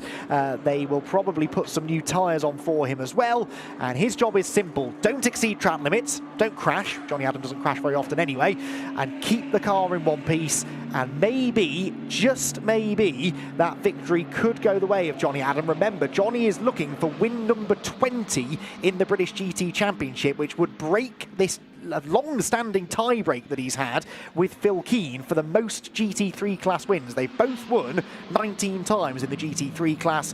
Obviously, Phil Keane these days races down in GT4, so Johnny Adam has a golden opportunity today to claim that magical 20th win, and they are looking good for it. Still, though, an hour to go, and when you look at all of the drama we crammed into the first 2 hours, James, I wouldn't be surprised if we're not done with the twists and turns just yet. We spoke about it before, didn't we? The commentator's curse. I really didn't want to talk about it, but it couldn't be going any better. They've had a flawless race, apart from the track limits, but even then, that's not bit them in the backside just yet, because they're still on 3. An hour is a long time to not get one, but it's Johnny Adam at the wheel. The thing is, it can even happen when you least expect it, lap in traffic, or if you're going to avoid a car in front. Oh, and what's going on here? It's on the dollies. Yeah. Now, this should have been a scheduled... it's because the Century BMW is right in front of them. So, OK, we were just sort of thinking this was a standard pit stop. That was a slight alteration to the standard procedure, but nothing majorly to worry about. So the Aston then does now accelerate away. That would have been the biggest commentator's curse moment in history, I think. I thought they were on the skates to I was with you. I absolutely thought that, but no, they were able to get the car back underway. And, well, big sigh of relief in the commentary box, and I'm sure for any Blackthorn racing fans out there as well. 77 is in 2, so this is Morgan Tilbrook to hand over to Marvin Kirchhoffer. So again, they're getting the pros in now for this full 65-minute stint. We don't expect the same, though, from the likes of the 55 and the 9 car, because they used up a little bit more of the pro driver time earlier on, so they've got to get through that and put their next driver in. Well, they've got 2 stops, haven't they, still to use up. So Griffin and Plowman, 2 pit stops to make over the final hour, whereas most of the other GT3 cars shouldn't now be back in the pit lane unless it's for a drive-through penalty. Car 88, drive-through penalty, track limits, car 88.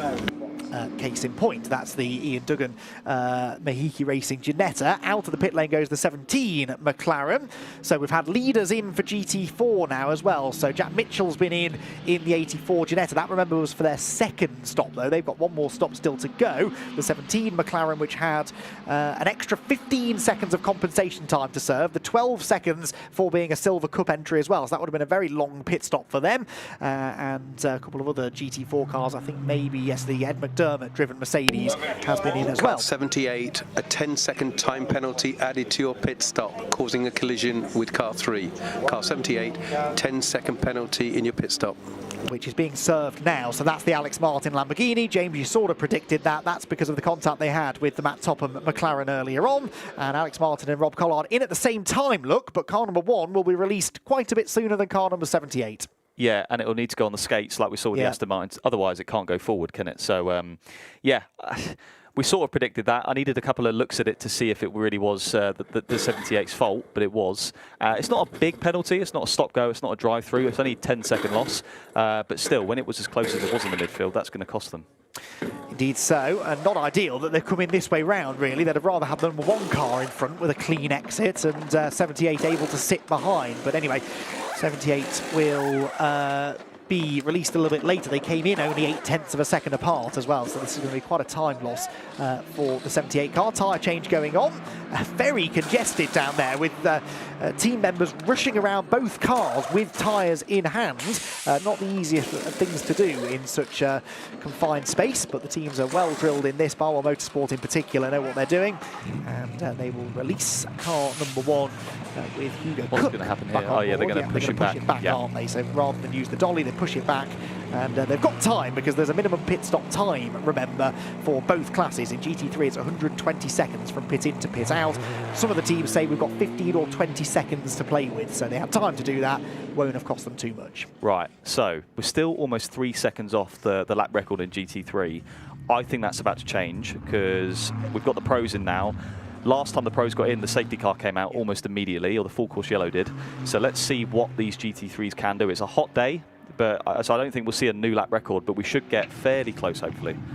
Yes, the lap record is 2:16.190 set by Raffaele Marcello last year at the wheel of a BMW, and in GT4 a 2:29.4. Speaking of GT4, to the outside there goes the 17. This is for position at the moment. Team Parker Racing Mercedes ahead of Optimum Motorsport McLaren. Luca Hopkinson, youngest driver in British GT this year, is challenging the number 30 of Phil Keane, who is not the youngest driver in British GT, but one of the most experienced, and he is not going to make this easy at all. They're both on the same strategy, same number of pit stops, 3 have been completed, and Phil Keane dips a wheel over the exit curb. The McLaren will have the run down the hill, and we'll see now how the GT4 McLaren is performing in a straight line compared to the GT4 Mercedes. We know in GT3 the Mercedes maybe's had an edge, but this time around the McLaren is the one on the attack. And we know the Mercedes GT4 this year, as you can see, that's a track limit right there for the McLaren, but the Mercedes GT4 has not been that strong this year, and I've been waiting for the round where it really is one of, if not the quickest car. It's yet to come, and Spa definitely hasn't been that round, so maybe they'll have a stronger second half of the season. But yeah, the McLaren not close enough there for a move. No, so couldn't do it into Les Combes. This then, at the moment, is a battle for 5th place in GT4, but there are a couple of cars ahead that was a pit stop. Stephen Lake was leading GT4 briefly, but he's just brought the Mahiki Ginetta in for its final visit to the pit lane. And the key thing to learn out of all of this is what lead the 84 car has over those that have made their final stop, because they have one more, remember, still to be made. The Mercedes then gapping the McLaren slightly in the middle sector, which is interesting because actually that's not been the case in GT3, has it? The mid-engine cars have had the edge in this middle part of the lap, but Phil Keane does Phil Keane things, and remember, he is obviously a proper pro, isn't he? Whereas Luca Hopkinson is a silver-graded driver, so Keane, with all of those years of experience, is graded higher, and you would expect now that he's got into his rhythm on this stint, he should be able to pull away. I just saw on the graphic there the Robertson, the 71 Century car, on the 5-stop strategy, which I don't think is optimal because they had 2 drive-throughs at the beginning, haven't they? So they've done well, actually, to keep that under control for the remaining part of the race, but still an hour to go, still plenty of time for people to rack up those track limits. A lot of cars on 3 warnings already, so let's see. And of course, it only takes one more safety car, and all of a sudden it's all to play for once again. So 17 being warned for track limits. That's a first warning for that car, though. And so the 17 car not yet running the risk of a penalty, but Luca Hopkinson, in his challenge against Phil Keane, has gone over the white lines somewhere. Had a change, obviously, for 4th place with Hugo Cook moving ahead of Patrick Kujala, and a new fastest lap of the race set by 3 guesses. Marvin Kirchhoffer, a 2:17.69, second and a half off lap record pace, but comfortably the fastest we've seen so far today. Yeah, and comfortably the quickest we saw in qualifying as well. So as we're seeing the Honda go through some GT4 traffic, but what I was saying earlier before we, I think we cut to an FCY, the track limit situation, a lot of them at 17A, which is the entry to Blanchimont. If you're getting a track limit on the entry, it's sort of inexcusable because you're placing the car there. If you get a track limit on the exit, sometimes you can't help it. Yeah. The car just forces you to go that way. So, yeah, there's too many happening at the entry of Blanchimont. Big moment there for Marvin Kirchhoffer as he turned into Pouhon. He had 2 wheels right up on the curve on the entry to the corner, and that sort of spat the car sideways, but got him plenty of rotation, I suppose. Marvin pushing hard. Spoke to Marvin briefly this morning. He was in good spirits, really enjoying his time in British GT, and so nice to see these sort of proper pros, if you like, the European pro factory drivers coming over to race in British GT. It's become more and more commonly seen over recent years, and Marvin, latest in a long line of these. He accelerates up towards Blanchimont corner. What result can they get realistically from this race? I suppose that's the question. I think they're about 4th of those that have made all of their stops. Podium could still be on the cards. He's 2.6 seconds behind Patrick Kujala in the 78 Lamborghini that has also made all of its mandatory stops. I think that's the next car ahead of us, isn't it? So Kujala having served the extra 10 seconds in the pit lane. Yeah, this is the battle for 5th, but I think realistically a podium once all is said and done. Yeah, just being on board with the McLaren there, all the noises, throwing me back to last year, Andy. I was a bit in a trance there, but such a good combo, a GT3 around Spa. It's a cliche, it's quite common, especially in the world of sim racing, but it's just, because these corners, Eau Rouge, Blanchimont, Stavelot 2, are just about flat, but only if you get the line right. That's the challenge. In an F1 car, they're easy flat, whatever you do. Yeah, absolutely. You are on the edge in a GT3 car, and they move around a lot more than a single-seater. It's a proper driver's circuit. There are the best laps of the race. Kirchhofer then with the fastest, a 2:17.699. We've had a couple of other drivers getting into the low 19s and high 18s. Johnny Adams done an 18.3, Kuyler an 18.9 nearly. And so Kirchhofer has got the advantage over the other pros, and that is what we saw yesterday. So, you know, we've had quite a lot of time in this race to talk about the AMs, and we've seen how good Giacomo Petrovelli is. He was 7/10 quicker than any other AM in qualifying yesterday, but this was the fastest pro in qualifying, not by quite such a margin, but by 3/10 or so, I think, wasn't it? And Johnny Adam about the third quickest pro. So it is not over this. We've still got the best part of an hour to go, and Marvin Kirchhofer is going to be on a charge. He's got Kuyler 2 seconds up the road and Hugo Cook a further 6 ahead. But the McLaren, I think, has been quicker than the Lamborghini so far today. Yeah, safe to say as well, I think Marvin this year has been the quickest driver, full stop, in British GT. Especially at Silverstone, he broke the qualifying track record, he broke the race lap record all in one weekend, and here he almost broke the qualifying lap record. He's been the class of the field when it comes to raw pace. Obviously, strategy-wise, their car has maybe missed a few opportunities, but they're in the championship fight. I think they're third in the championship behind the 2Cs cars. Probably going to jump into P2 come the end of this race. Let's see how it all pans out. But yeah, he is on the charge. Yeah, Marvin Kirchhofer, who it's easy to forget, I think, started his racing career in single-seaters. He had a very promising career going in single-seaters, made it as far as GP2, where he was a podium finisher at Monaco, and then turned to GT racing in 2017 by winning a couple of races in the GT World Challenge Endurance Series. In come the top 2, actually, so obviously Spirit of Race and Paddock Motorsport, they were on exactly the same strategy. They both got into the window at the same time for this final stop, so they will drop down the order now, and this should be the final visit that they have to make to the pit lane. We're also hearing from Bryn. Good work, by the way, Bryn, down in the pit lane, slowly baking away, I'm sure, but still bringing us all of the juicy gossip. Mahiki are expected to pit at 84, Ginetta, with about 20 minutes to go. So they're just going to tell Josh Miller, go as hard as you can, build as much of a cushion as you can, and see where we end up after the final pit stop. You never know, they might end up picking up a full course yellow or safety car pit stop. So fuel going in then on the Paddock Motorsport McLaren, and neither of these cars, of course, have any compensation time to serve, so they should come out pretty quickly. You can see what the Paddock cars maybe 3 or 4 seconds further back in how it went upon the jacks and the tyres change began. Yeah, and you can see some tape there on the front just to keep that bonnet from flinging open. So they definitely had a bit of contact out there, which has push those notches loose. So hopefully that tape holds. There's a big bit of tape actually, so should do the job.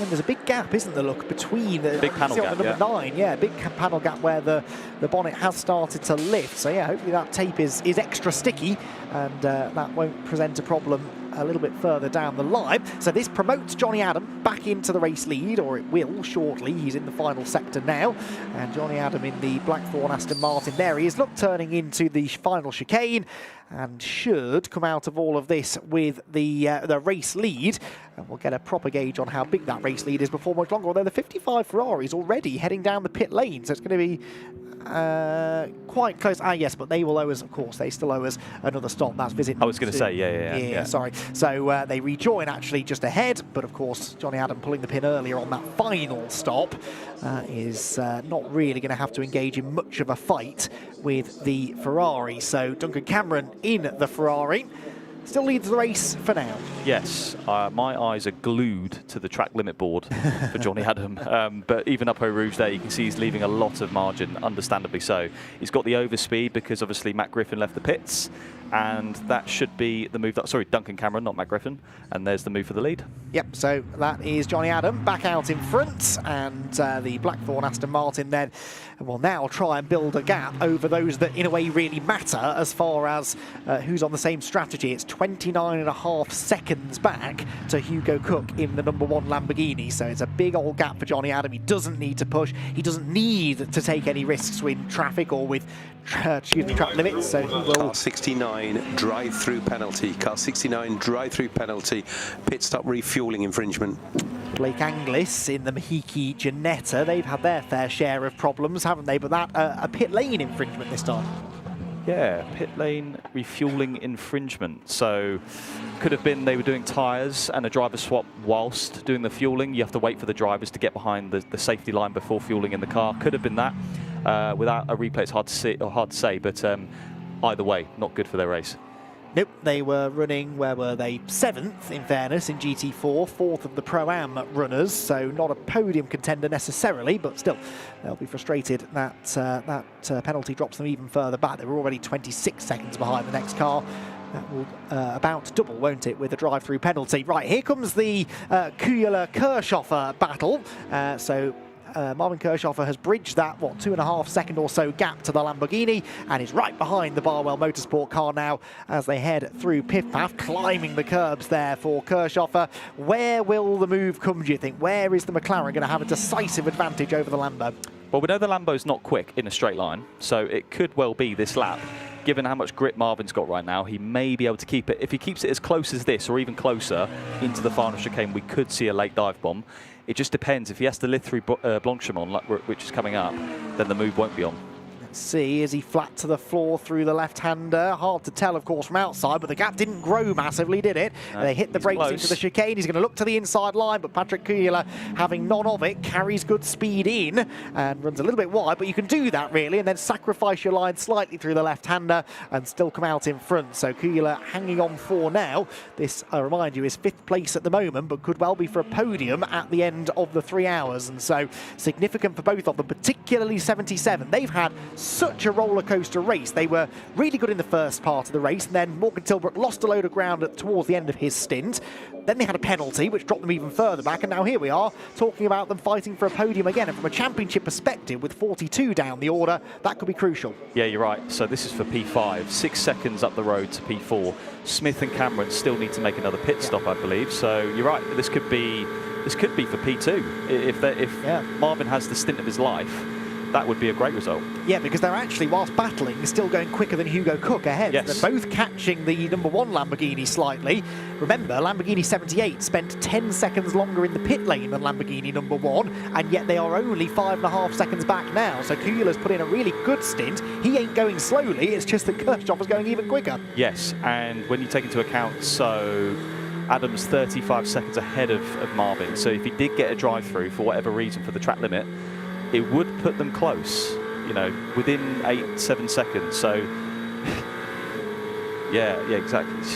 Never rule it out. Anything is possible with still 45 minutes to go. It feels like it should be not that much time left, but it's flying by. We've crammed a season's worth of drama into the first 2/3 of this race, haven't we? What does the final 3/4 of an hour run have in store for us? Through pit path we go. We're on board with Kirchhofer. Climbing the curb. The McLaren again seems happier over the curbs than the Lamborghini even, doesn't it? So Kirchhofer can take those slightly tighter lines through the corners. He's using more curb on the way into and out of the turn. The McLaren just seems much more planted than the Lamborghini. And look, even in dirty air, doesn't lose any ground through Stavelot. He's got the slipstream up the hill towards Blanchimont, and we're going to ride on board here, James. Let's listen in and see just how brave he feels in the dirty air. Yeah, let's listen. Comfortably flat, so he didn't lose any time there. And I was watching an onboard from Marvin, a driver's eye onboard earlier, and he has a very interesting driving style. I was driving in Garage 59 last year, and he was in one of the cars as well, and he is so aggressive on the entries. He doesn't really think about the exit too much, but he gains so much time on entries. Overall, it results in a very, very, very fast driver. So, yeah, some drivers do the opposite. They back it up, slow in, fast out. And I love that. I love he's so aggressive, and I think that does result in him being able to make moves easier than other drivers because he's confident in carrying a lot of corner speed going into a lot of these corners. The trouble is, though, he's coming up against a car here, the Lamborghini, which is also very good on the brakes. That's something Rob Collard was saying to us earlier on. He really feels that car's advantage is going into the corners, and so probably the easiest of cars to outbrake. And actually, I don't think the McLaren's got an enormous straight line speed advantage. Again, we've been on board now for nearly half a lap. This is the second of the long flat out sections we've ridden on board for, and the gap only comes down under braking, not in a straight line. Yeah, I think he might need a mistake, to be honest. And the problem is, when you get behind someone, you're in the dirty air, it does kill your tyres quicker. So his pace delta to Kujala is just getting less and less and less, and therefore less likely to make the overtake. But that whole pressure thing, if he can stay on the back and force an error, the move is on. And they are catching Cook, so all onto the gravel there on the exit of No Name, though. That's not good. Both pushing hard, aren't they? Good little look on the left-hand side of your screen, by the way, at the situation on strategy. So Johnny Adam out in the lead, 3 pit stops done. He doesn't need to return to the pit lane. That's a genuine race lead. Duncan Cameron and Mark Smith, second and third, they owe us a pit stop. Cook in third, Kuyler fourth, Kirchhoff fifth. They've done their final pit stop, and so this is a genuine battle for position, and we do expect them to leapfrog ahead of the Ferrari and the McLaren when all is said and done, which is why we're referring to this as a podium fight. They're not yet in the podium places, but we anticipate they probably will be by the end of the race. Up through Stavelot we go, and again Kirchhoff closes in, but you're right, this feels a bit stalematey now, doesn't it, really? He's been stuck behind the Lamborghini for a while. Is his best bet almost just to work with Kuyler here? The team should be telling him that they're catching Hugo Cook. When they do, that changes the dynamic and it might present an opportunity. Potentially. I think he's just got to force an error, and he's close. If he can just exit Stavelot 2 or 3 tenths closer, it's on. Taking a lot of curb at the final chicane there, but one thing is for sure is that the track for the Spa-24 next week will be very well rubbered in. Once they've cleaned it up, it'll be very grippy next week. So yeah, looking forward to that as well. Yeah, good point. And don't forget, you can tune in and watch all of the Spa-24 action live in a week's time. They start with practice and qualifying towards the back end of the week, and of course the race will begin on Saturday afternoon. What a spectacle that will be. And the little teaser, isn't it now, the British GT event that traditionally comes a week before the Spa-24 hours, and it begins the Spa Speed Weeks, and you can really feel the buzz around the place as the hospitality units are being constructed in the paddock ahead of next week, and people are filing in already, camping out probably for the full 2 weeks. And yeah, it's a fantastic event, and great that British GT is very much a part of it. Marvin Kirchhoff then, what can he do about Patrick Kuyler? They're taking about 3 tenths of a second a lap or so, between 3 and 5 tenths out of Hugo Cook per lap. So Kirchhoff has got quite a long wait ahead of him if he is going to wait until they catch Cook. So he does really need to try and get on the front foot here, doesn't he, and make something happen, but that is proving to be tricky. Yeah, it's definitely a stalemate part of the race. Everyone's sort of got their gaps, and when the pros are in the car, less mistakes are made, and it can sometimes result in less overtaking because, yeah, sometimes a lot of the overtakes come from mistakes. A little bit of a wiggle there, though, going through Pouon for Kujala, and that's put him on the back foot, actually, going into Piff Paff. He might have a run on him here. Here we go. Ooh, and they've got the GT4 McLaren up the road as well. Kirchhoff is alongside. He's on the outside line, sends it round the outside to try and buy a ticket to the inside for the left-hander. Ooh. They bang doors. That's quite a lot of contact, actually, as that damaged either car. Through goes Kirchhoff. They both look okay, I think, but that was a lot of contact. He knew that was his chance. He got to the apex first, and he would not be moved. Lovely move, yeah. And Kujala really leaning it on him and trying his best to stop the move, trying to let off the brake and just run a bit more speed into the corner just to close Kirchhoff off, but it wasn't enough.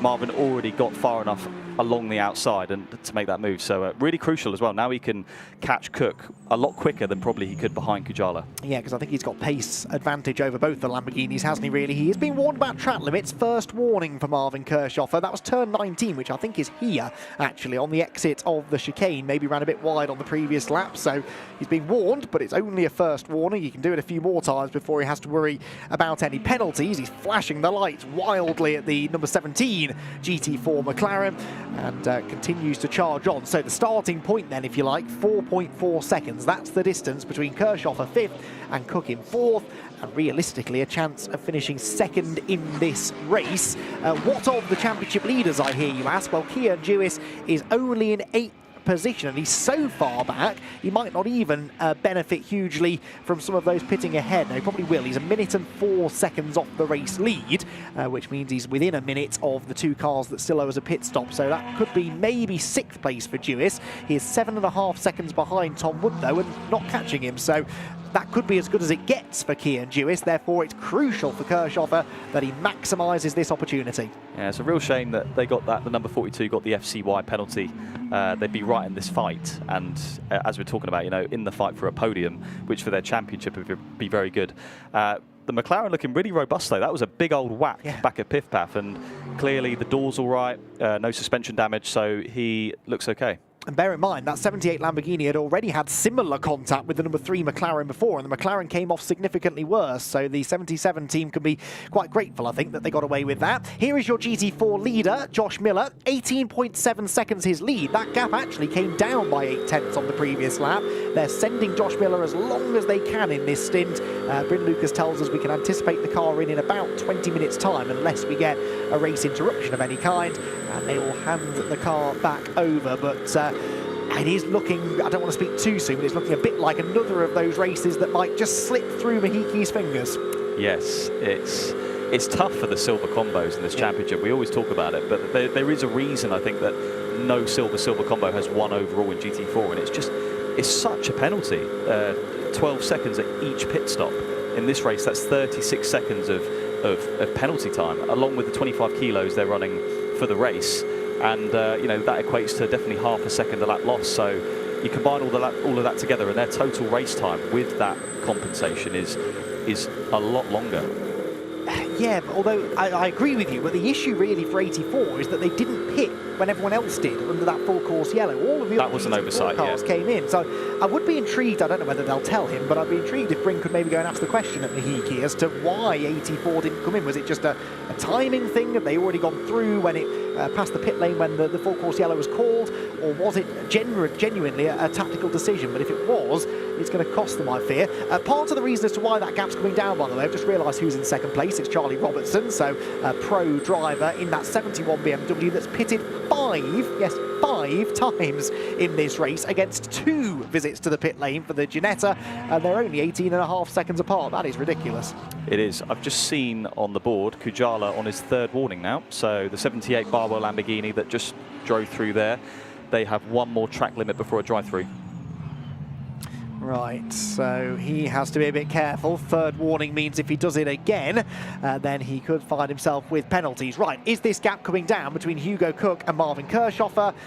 Short answer, yes, it is. And look how much more quickly it's coming down now that Kirchhofer's in clean air. 2 seconds quicker on the previous lap. Now, this might be part of the reason. Hugo Cook getting held up here behind Seb Morris in the GT4 Mercedes, which, by the way, that was very wide over the curb. That Mercedes 3rd in GT4, having a really good run, but Kirchhofer is arriving with so much momentum now, James. He seems to have a bigger pace advantage now over the Lamborghinis than he had 20 minutes ago, and that might make the overtake a bit easier when he gets there. Yeah, it makes sense, because Rob Collard told us the Lamborghinis were chewing through their tyres in Sector 2, but Marvin getting held up a little bit there by the Mercedes GT4, but he's still only 2 seconds off, so I think by the end of next lap he'll be on him. Can he make that move quick? Because that could be the difference between being on the podium and not being on the podium. Yeah, because what he doesn't want to do is allow Patrick Kujala a chance to close in on him ever further. I don't think there's much chance of being a Barwell sandwich. Yes, exactly, and then they could gang up on the McLaren driver, couldn't they? So he wants to try and get this done. He's clearly got the speed, but we saw how much time he was losing, evidently, when he was stuck behind Kujala earlier on. Don't think there's much chance of him catching Johnny Adam, in fairness. He is, well, let's get the gap as they come across the line. 35 seconds behind the race leader. It's been an utterly dominant performance, this, from start to finish for Blackthorn, but the battle for second is going to be a nail-biter, isn't it? 36 minutes to go. There's no doubt Kirchhofer will get there, but Hugo Cook needs to make this as difficult as possible, because don't forget, Hugo Cook is 4th in the championship. He's only 6 points behind Kirchhofer and Tilbrook in the McLaren, so this also has some championship significance. Yes, and he's on his own in that sense, isn't he? He's one of the only drivers to not have his teammate on the same points as him, given the way the driver lineups have worked this year. Yes, Rob missed the first round, didn't he? And you score points as a driver, not as a car, in this championship. So Hugo Cook, who's done every race, is the only member of that team that could win a championship this year. Rob Collard is here simply to try and assist Hugo Cook. And he's done his job pretty well, in fairness. Rob Collard held on nicely in that first stint, and now Hugo's going to have to put in a similar defensive drive against a charging Marvin Kirchhofer.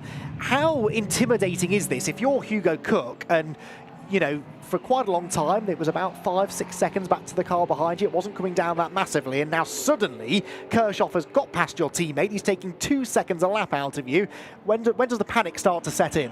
Well, hopefully never. I mean, panic as a racing driver is a really bad emotion because that leads to mistakes. So, but you got to mentally get ready for it and accept he's coming. He's going to be on me. He's going to be trying to overtake. But as long he's got the time to prepare. It's not like it's just been summoned upon him. So we know it's hard to overtake Randy. We saw that. It only took Kajala to make a mistake. That was the only reason Marvin was able to get through. So if Cook doesn't make a mistake, it's in his hands, basically. Marvin can't really get past. Paddock Motorsport here, still running third in GT3, but they will be pitting one more time to make their third and final pit stop of the race. And so Mark Smith in the number 9 McLaren, again enjoying this time running in a podium place, but they will have to spend 120 seconds in the pit lane, so 2 minutes they will lose, and that will drop them not quite off the lead lap, but nearly off the lead lap, because they didn't make a pit stop earlier on. He is now second, though, is Mark Smith, because Duncan Cameron is in. Duncan Cameron then making a pit stop a lap earlier than the McLaren this time. They pitted on the same lap, what, 20 odd minutes ago, and now they're going to slightly split the strategy. Cameron then will hand back over to Matt Griffin for the final 32 minutes or so of the race. Yeah, it was good to see a Ferrari leading a British GT race, wasn't it? As you say, it's not happened in a long time. And the Ferrari across other sports car series in the world is considered one of the best GT3s. So I think it is getting stronger, this spirit of racing Ferrari, as the season goes on. Will we see more Ferraris come to British GT in the future? Hopefully. Certainly hope so. I'd like to see more Ferraris out in the championship. Nice to have Ginetta back in the championship as well. Mahiki Racing with this change of car from Lotus to Ginetta over the mid part of the season. Big moment there. Josh Miller's pushing on, isn't he? But they're just desperately trying to overcome this strategic deficit that they're at. We know not the reason why they didn't pit earlier on, but the fact is that they didn't pit. And, well, maybe they were hoping for more safety cars and full course yellows, but even if they come now, it's probably too little too late. They're 18 seconds clear of the charging Charlie Robertson, who is 21 seconds ahead of Seb Morris. That gap is going up as well. So it looks like Century Motorsport are quids in for a win. Looking at the Jetta here, though, I know that Josh Miller is pushing on, but I think we commented on this in qualifying. The Jenetta's quick, but it doesn't look the easiest to drive. Yeah, it's hard to say from external cameras, but it definitely moves around a lot. And under braking, you can see the balance of the car looks quite rearward going into some of the corners, but it looks fun at the same time. It looks difficult, but fun. And we're about to hear some team radio. Ooh, on the exit of Stavolo 1 there. Marvin pushing hard.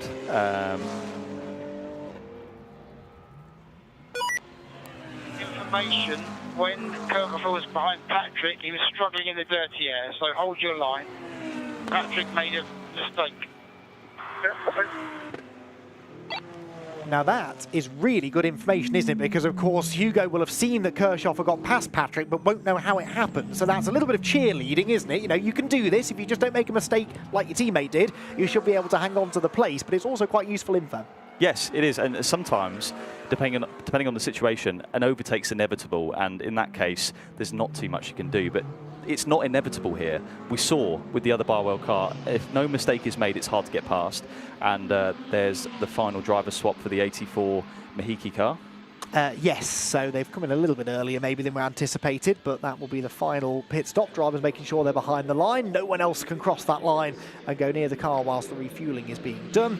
And they are ready to top up the tank, and that will promote this car, that already has promoted this car, into the lead. So Charlie Robertson, the 5-stop strategy isn't one that I saw, but did we not have a similar situation in GT3 at Silverstone where the top 2 cars had penalties, and a couple of penalties I seem to remember, and still managed to be up there fighting for the win? I think it was the 42 car, wasn't it? I think a lot of the teams have learned from Silverstone. There were so many penalties for pit stop infringements and FCY infringements, so there's not as many here. There's more track limit penalties, but that's just the nature of the circuit. Spa is easier to go off track than at Silverstone.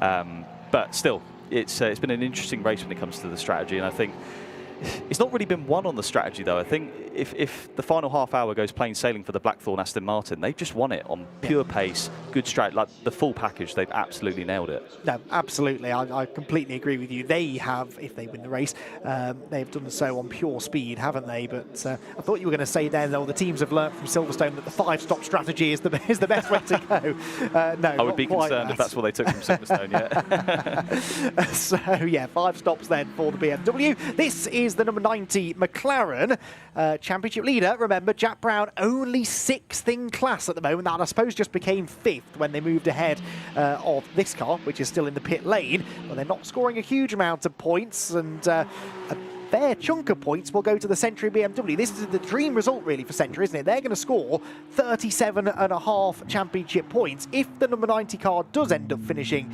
in 5th position, that's going to be quite a delta, isn't it? They will end up scoring 15. So suddenly, 22.5 of those 50 points will disappear, and that is game right back on for the championship. Yeah, imagine winning a race after getting 2 drive-throughs in the first hour. Yeah. Do you know what I mean? Yeah, and suddenly putting yourself right back in championship contention. Yeah. It's astonishing, isn't it? You can't predict it, and that's what we said earlier. 50 points is a big gap. After this, it's going to be, what, 27.5 points? Like that, yeah, so it's very much game on back in the GT4 championship. Game on here as well in the battle in GT3, because not only is Marvin Kirchhofer continuing to apply pressure to Hugo Cook, but look, they're catching Mark Smith. Mark Smith, the AM driver in the Paddock Motorsport car, is lapping at the moment nearly 3 seconds a lap slower than these two, so it's a bit like they're catching a lap or a back mark of traffic, but it's a car that technically is capable of doing the same speed as them. This won't be an easy overtake. Mark doesn't need to heed any blue flags and move out of the way, because it is for position. Could this be the catalyst for a move from Kirchhofer? Yes, if you're Hugo Cook, this is not what you need, because you've got to make the move on Smith. He's not going to let you through. If you're Marvin, this is exactly what you want, because this might be the opportunity, the only opportunity to get past, and it might force a mistake from Cook. And we saw what happened when a Lamborghini makes a mistake in front of Marvin. He gets the move done. So let's see. Yeah, they've told Hugo Cook, you'll be fine if you don't make a mistake. Well, that's very, very easy for you to say from the garage, but I've got Marvin Kirchhofer right on my tail. I've got dirty air now from this slower McLaren ahead of me. This is not going to be an easy sequence of corners for Hugo Cook. He turns into Pouhon again, not able to carry the speed through the corner that perhaps on previous laps he's been able to. And Kirchhofer senses blood in the water, then closes in towards Pif-Paf, where he made the move on Kujala a few laps ago. They turn through the right. Again, the McLaren is the only one, this McLaren anyway, the only one that's riding the curbs. He does the same through the left and closes in towards Campus and Stavolo. Who's going to have the legs in a straight line, though? Can the Lamborghini make the move on the McLaren? I don't think it will be able to, and this is definitely now advantage Kirchhofer. Over the exit curb he goes, and the run through the chicane in a few moments' time could be very interesting. Indeed. I think it's a correlation that this car is taking more curb than everyone else, pretty much everywhere. Yeah. But Marvin also is the quickest on track, so I think he's using everything available to everyone at Spa, and I think other drivers can maybe learn a bit or two, especially in the chicane, Pif-Paf, and a few other areas. Lecombe as well, he's noticeably taken way more curb than everyone else. Now, Hugo Cook wasn't quite close enough there to make a move on Mark Smith. He might be able to do something into La Source, but that will put him offline and might allow Kirchhofer a chance to overtake. Again, Smith defends, as he's every right to do. To the outside goes Cook, to the inside, though, will go Kirchhofer. And in the end, Hugo Cook has opened the door invitingly for the McLaren driver. Down the hill they go, but Smith is in front of both of them. This will be a very busy run through Eau Rouge and Raidillon. Smith will hold on to the place, but who will be the next car behind him? It will be another McLaren, as Marvin Kirchhofer gets himself ahead of Hugo Cook, and Marvin read that situation perfectly. He's so much quicker over Raidillon. He almost runs into the back of the other McLaren, drafts alongside Smith now as we head up the Kemmel Straight, and I think should be able to make this his second overtake in as many corners. He's closing to the inside line. Smith stands his ground. Kirchhofer so late on the brakes, climbs the curb, gets the car stopped. Fantastic. Yeah, really good move there. He had the inside for Eau Rouge, which is why Cook had to lift, and then he had the overspeed on Smith and was really aggressive on the Kemmel Straight, weaving, pushing him to the inside, and then jinking and making sure he really nailed the curb on the right. But Cook still stuck behind Smith, which this is bad for Barwell. Well, it's good for one Barwell car. It brings Kujala back into play. Kujala at the start of this lap was over 2 seconds behind this pair, and he's right with them now. Well, he's right with Hugo Cook anyway. Kirchhofer's gone, but Hugo Cook just can't get past the McLaren, and Mark Smith will probably be able to stay ahead at least through this middle sector. Wide goes Cook over the curb at Pouhon. and Patrick Kuyler suddenly thinks there's an opportunity here to get an extra couple of positions. He looks to the inside. The body language of the 78 car definitely says that he's willing to attack, so I don't think he's going to simply sit behind his teammate, even though the #1 car is the better placed in the championship right now. I think right now Patrick Kuyler just wants to try and make his move. And will that opportunity maybe come at the top of the hill? Kirchhofer already distancing himself from these three. But Mark Smith, to be fair, under a lot of pressure, not yet making a mistake. Here we go, we've got a Ginetta GT4 coming up for Blanchimont, so this might get tasty, because I think Smith's going to have he's going to need a massive lift going into Blanchimont here. There we go. Oh, yes, he did lift, I think, didn't he, going in? Yep, loses mid-corner speed, so Cook closes in. They're going to go to the left of the Ginetta. Doesn't leave a lot of room for an overtake, but Hugo Cook finds the gap, fires the Lamborghini to the apex curb, outbrakes himself a little bit, but makes absolutely certain of the move. And now it's up to Kuyler to do the same thing. That was close quarter stuff in traffic. Good driving from Hugo Cook. And Kuyler now needs to try and do something similar if he can at La Source. He takes the wide line in. Does he go right round the outside, or does he try and cut back on the late apex? That's what he does, and look at that, so much earlier on the throttle, opens the steering up, and Jamesy's got the move made. Fair play to Smith. He's trying his best to hold position, but when these guys have got such a pace delta on you, 2-3 seconds a lap, it is a bit easier to make that move, and everyone's pretty much through now. And can the Barwell Lamborghinis catch Marvin back up? I doubt it.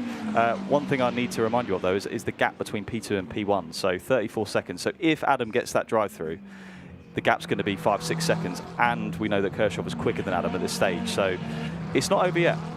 Yeah, but a quick scan of the timing screen. We have a page dedicated to track limits warnings, seemingly. I don't see car number 7 on there, so Johnny, why? Only takes 1 moment, though. Does only take 1 moment, I suppose, yeah. He could easily trip over a back marker, drift a bit wide, but when you see the regularity with which some other numbers are appearing on there, the fact that the number 7 is absent, I think, tells a big story, doesn't it? So Kirchhofer then to 2nd, Cook 3rd, Kuyler 4th, and Mark Smith down to 5th, but still owes us that final pit stop. It does then mean that the top, 4 cars now have all made their final stop. It is a straight race from here, and actually the main interest now, James, might be this all-Barwell battle for the bottom step of the podium. Yeah, I wonder how hard they'll be allowed to fight. I mean, hopefully very hard, that's what we want, but yeah, P3, P4 as a result for the team is very good, and arguably the maximum they maybe could have got from today given the Lamborghini struggles, so I think they would take that. Yeah, no, I tend to agree with you. Johnny Adam then is win number 20, only 23 minutes away. I wonder, he accelerates out of La Source. And yeah, we haven't seen any track limits issues for this car since it reset at the top of the hour. Johnny Adam enjoying this big lead that he's had. He does not need to push the issue. As he blasts over the top of the hill at Raidillon, he's inch perfect. You can go 2 wheels over the white line. It's if all 4 wheels go over that exit line that you find yourself in a little bit of trouble, but Johnny Adam has not yet faced that problem. He's got some GT4 traffic ahead, the 90 and 17 McLarens. Now that's interesting actually, James, because that is Jack Brown catching the GT4 Silver Cup leader Luca Hopkinson. It's for 4th place overall though, and that would be worth an extra 3 championship points. Doesn't sound like a lot, but as we documented earlier, every point counts. So for the championship leaders in GT4, they'd quite like to get past that 17 car.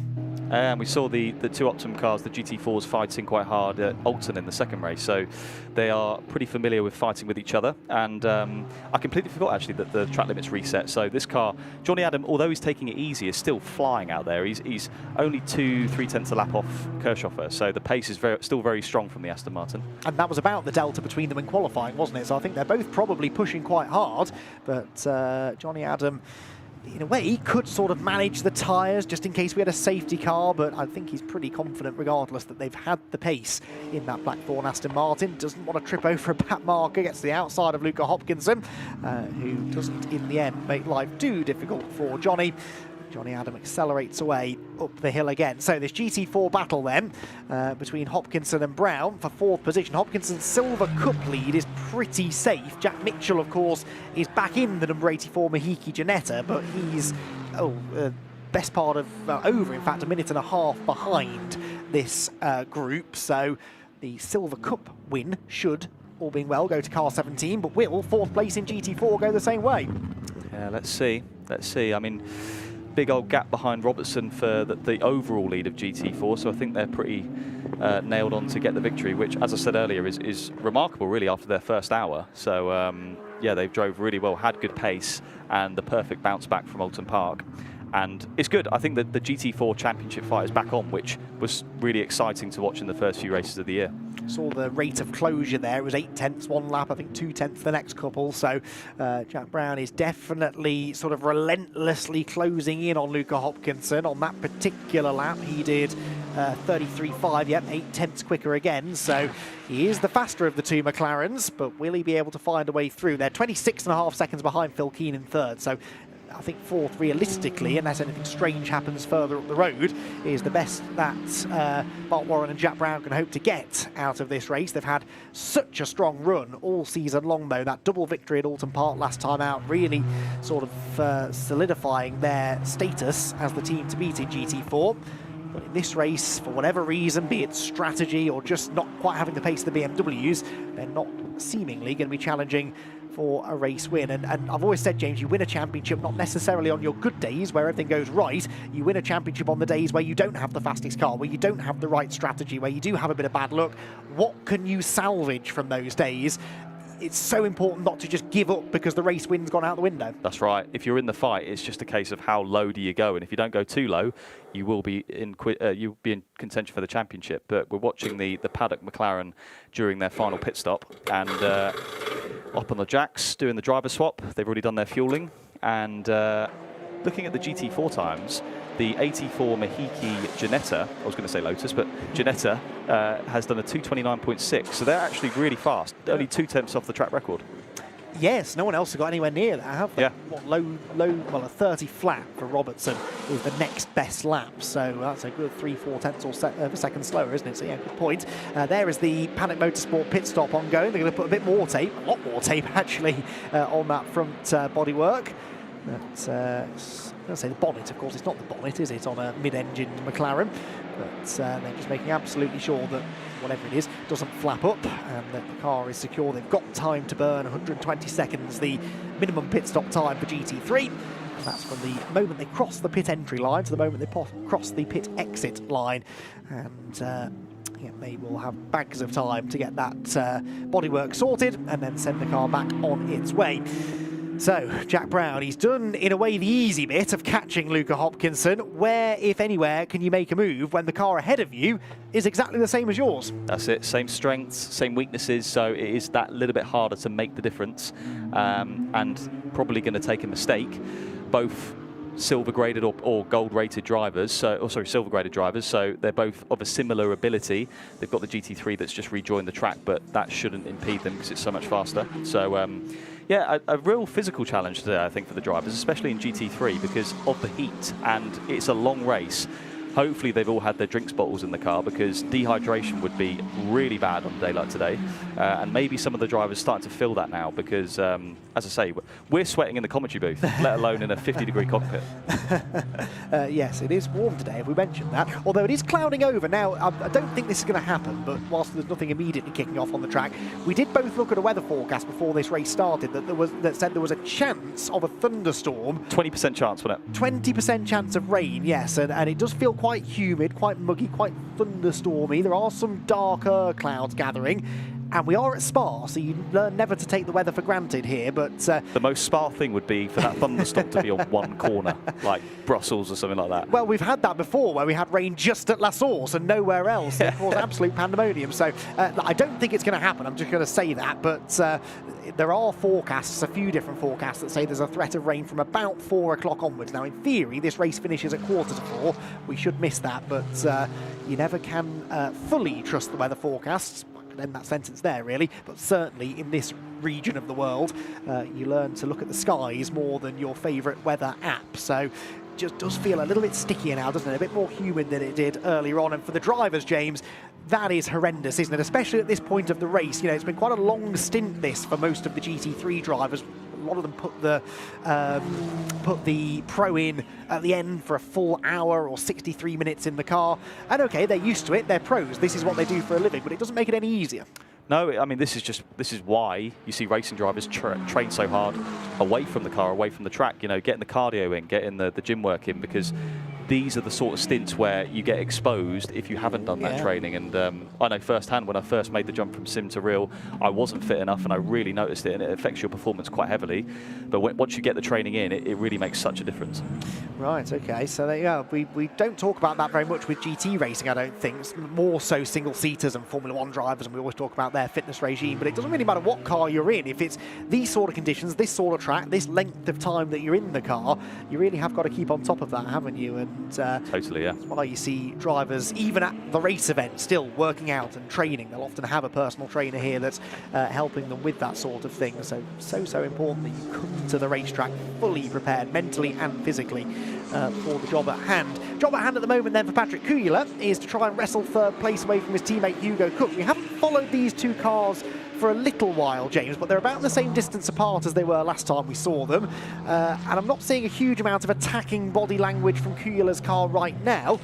Biding his time or just working with his teammate? I'm not sure. It's a lovely shot, that, though. Two sets of teammates working together in a way, the Optimum GT4s and the Barwell GT3s.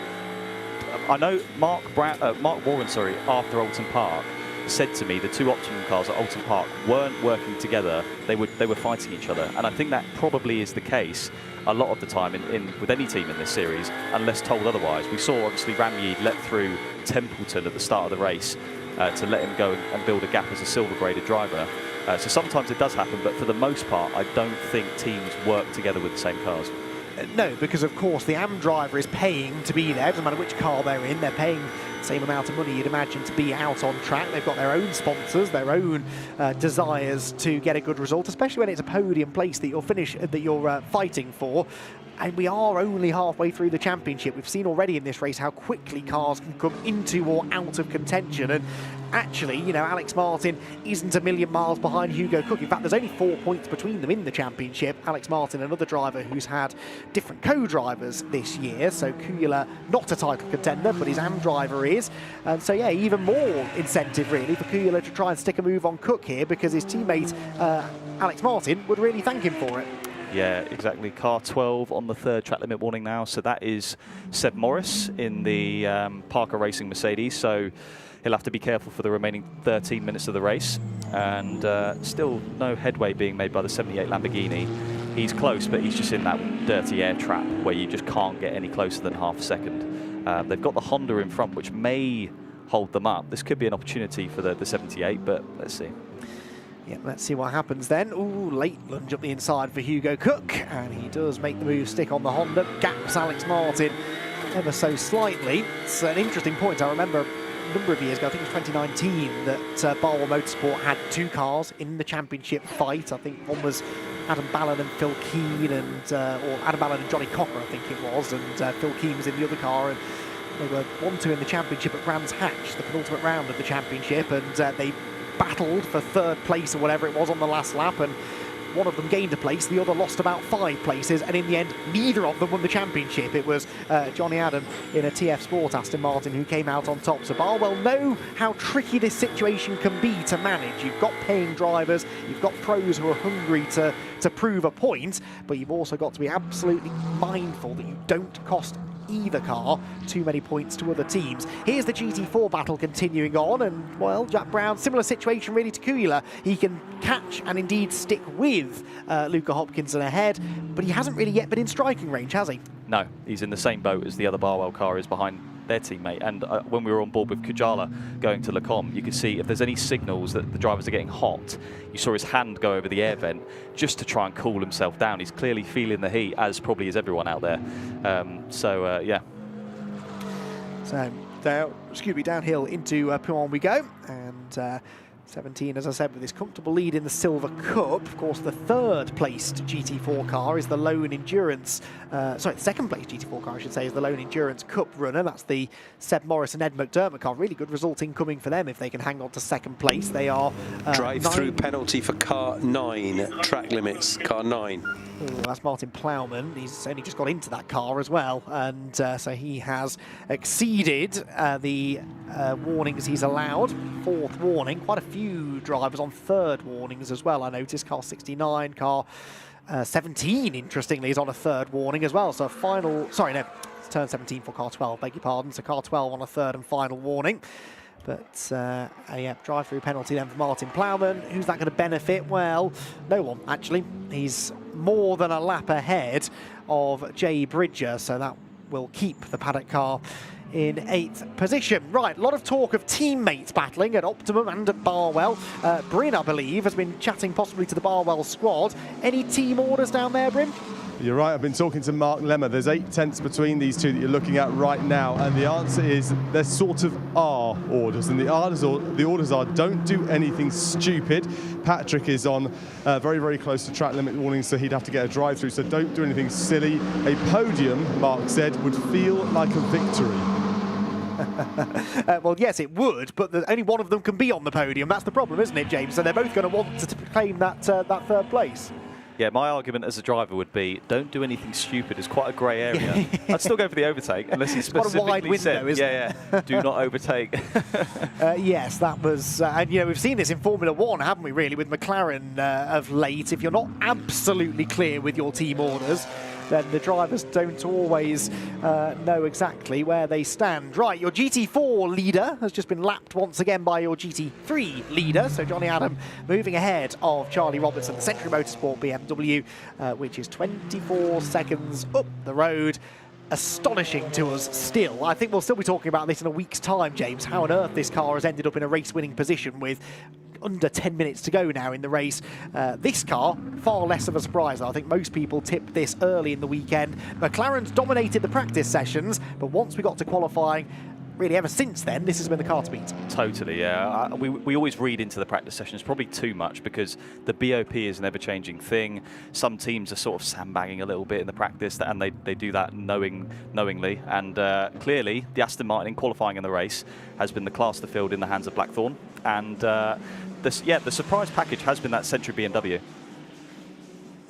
Yeah, the Aston Martin obviously working well here at Spa, did win the 24 hours here a year ago. So, and you know, we talk a lot about that dreaded thing BOP, but actually a lot of this is just because the cars generate their lap times in different ways, don't they? So you've got a front engine Aston Martin that's going to suit certain racetracks. We normally go to Snetterton or Brands Hatch or Oulton Park when we're talking about Lamborghinis and McLarens because they're tight, technical, change of direction, you need to be agile, light on your feet. That favours a mid-engine car. But these long sweeping corners at Spa, at Silverstone, at Donington, it's no surprise really that this has always been Aston Martin and Mercedes territory. Yeah, that's it. And you know, from my experience in the McLaren, because generally it's one of the better cars in the corners, there's only one thing you can do to BOP that, and that's slow it down on the straights. Yeah. For the most part, you can add weight, which can overall reduce its grip and stuff. But yeah, it's such a tough thing to get right. But it's been pretty close this weekend, actually. So this is a fight between the 42 and the orange McLaren. Yes, although fight in inverted commas because the orange McLaren is lapped down after its altercation with the wall. You can still see the remnants of that. So they've fixed the suspension. They've not necessarily given quite as much attention to the bodywork, but that car still runs 9th in its class, which is GT3 Pro-Am, and is actually a lap ahead of the other 2Cs Mercedes of Maximilian Götz. But the story here really, James, is that the 42 car looks as though it's going to end up in 6th position at the end of this race. So some quick point calculations. 6th position is 12 championship points. Well, they came into this one 10 points ahead of the 18 car. Okay, they'll outscore them. They came in 18 points clear of car 77. Well, they're on for 2nd place, which is 22.5 points. So it is not quite going to be enough, I don't think, for the championship lead to change, but it will certainly be, if it stays as it is, car 77, which is 2nd in the championship, and there will only be a handful of points between them. Yeah, so what you're saying is GT3 is close when it comes to the championship going into the second half of the season, which is great to see. Both championships still well and truly alive. And with GT3, though, there is really 5 cars in the mix for that overall championship, which is going to be great to watch. Yeah, absolutely, because, you know, both of the Barwell Lamborghinis look like they're going to score well. Of course, Petrobelli and Adam, they were 5th in the championship. They were only 9.5 points further back from the 77 squad, and they're going to outscore the 77 squad by 10.5 points. So, you know, they're right back in it as well. And 3 different manufacturers in the top 5. Exactly. So something's working well in the regulations, isn't it? Got a glimpse there of Seb Morris in the number 12 of Mercedes, the only Endurance Cup entrant this weekend. And I said right at the start of the weekend, their priority, they've got no one else in their subclass, if you like, to race against. Their priority was just to try and get a really good result if they could in the overall GT4 running order. I'd say they'd be pretty happy with second place. Yeah. I mean, they got a podium at Donington, I believe. So they had a strong start, but yeah, really good showing. And obviously, we take into account McDermott had that spin at the chicane as well, so they could have been even further up the road. So really good race from them. The Barwell cars are closer now. Don't do anything stupid. What does that mean? Let's find out. Well, there was a lot of weaving there from Hugo Cook, wasn't there? That's the closest Kuyla's been, I'd say, for quite a while, and the most aggressive that either of them looked really in either attack or defence, depending on who you're looking at. So Cook hangs on for now, but Patrick Kuyla definitely has not given up on his hopes of wrestling third place away. And as I said, from a championship point of view, only a handful of points between these two, with Hugo Cook the better placed of the two in the championship. Hugo Cook on 53 points, Alex Martin 4 points further back. But the difference between finishing third and fourth in this race is 4.5. So that is significant. They would change championship positions depending on which way they ended up finishing the race. Then we've got Tom Wood. Haven't really mentioned Tom at all in this race. He leads in Silver Ram. The Beach Dean Aston Martin ended up on a different strategy in the end, didn't it, to the Honda NSX, which Jay Bridger is in at the moment, down in 9th place. They had to make an extra pit stop late, so they've dropped a couple of laps. But Andrew Howard, in fairness, had already put the car in a class-leading position midway through the race. And perhaps more excitingly for this team that hasn't necessarily had any real standout results of late, they're in the top 5. Yeah, that's good. Yeah, for an endurance round as well. That's some big points, isn't it? It is 15 points. Yep. So for their championship, it's good. Obviously, Silver Ram, they are the class of the field today. And yeah, overall, really strong. Yeah, and just nice to see this team as well doing well. And we don't have favourites, obviously, but Andrew Howard has been around for so long now. Everyone involved in the championship knows him, really enjoys having him as part of the championship. And you do worry sometimes when the results aren't going his way, you know, and he's been doing it for so long.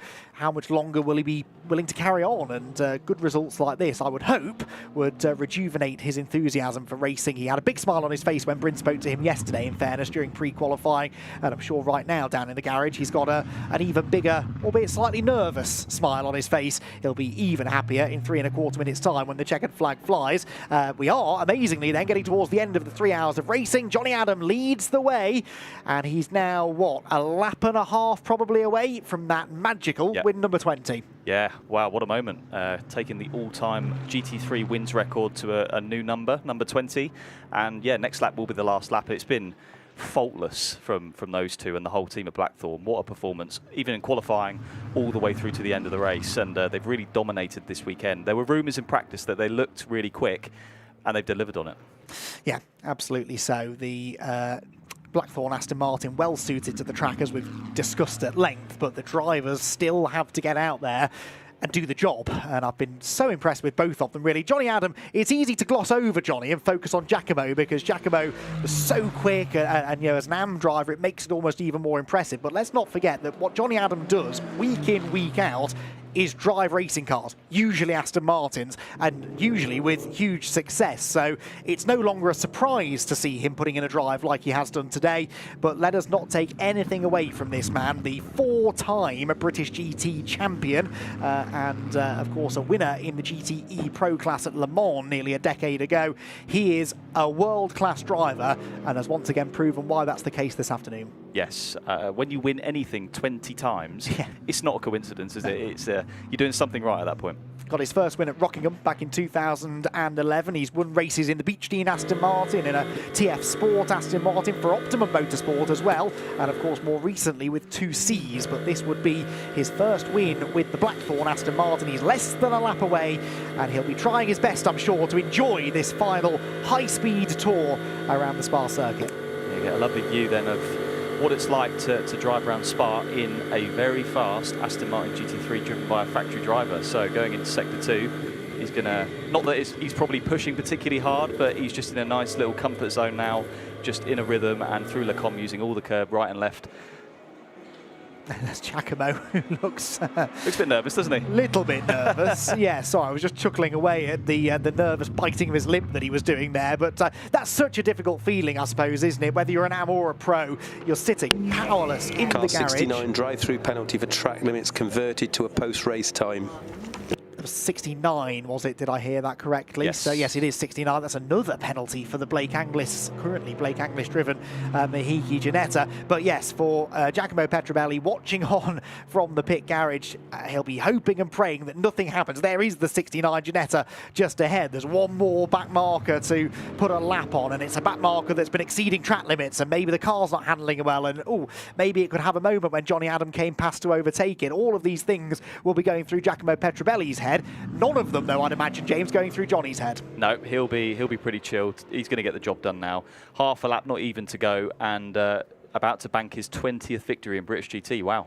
He needs one more to tie Phil Keane for the most outright victories, but all of Johnny's wins have come in the GT3 category. Phil had 2 in GTC back in the day, but Johnny Adam, as far as GT3 race wins are concerned, is about to be number 1. He heads towards the chicane. It is going to be a hugely popular and very significant win in the championship, this for Blackthorn, for Giacomo Petrobelli and Johnny Adam. They are the winners of round number 5 of the British GT Championship here at Spa-Francorchamps. Johnny Adam has done it. He finally gets that 20th win, 2 years since his most recent victory in the championship, and he will be absolutely delighted with that, as will Giacomo Petrobelli. Now he can smile, now he can relax, and now he can begin the celebrations. A big moment for Giacomo, who himself is a hugely experienced driver in GT racing. He's been racing GT cars for nearly 2 decades now, all over the world, and it's so nice to have him on the British GT grid. In GT4, 5 pit stops have been made by this number 71 BMW. 3 were mandatory, 2 were drive-through penalties for track limits infringements, but despite all of that,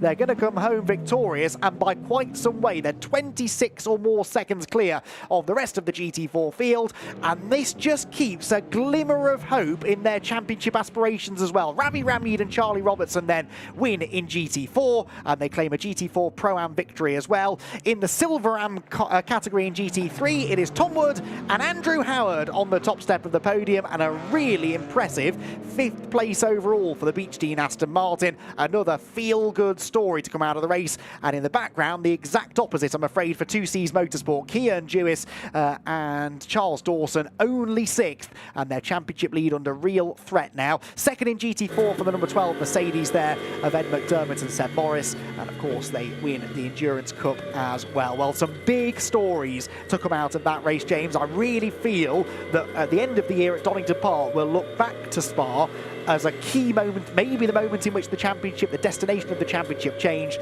But right now, let's revel in this moment for Johnny Adam and Giacomo Petrobelli. A race win thoroughly deserved. Absolutely. Domination. And looking at the GT4 Optimum cars then about to cross the line. But this is the race that those two announced themselves, I think, this year as championship contenders. Until this point, they've been in the shadows a bit, but this was a statement, definitely. Interesting as well here that Luca Hopkins has been able to keep Jack Brown at bay, so it will be only 5th place for the number 90 Optimum Motorsport crew. So as I said, that championship lead they had of 50 points coming into the weekend will be nearly halved now by the Century Motorsport pairing. And so the number 90 car, well, okay, they'll go away and lick their wounds after this weekend and hopefully come back strong at Snetterton, a track that should suit the McLaren, you'd imagine, where they have a double header, 2 one-hour races to come at Snetterton next time out.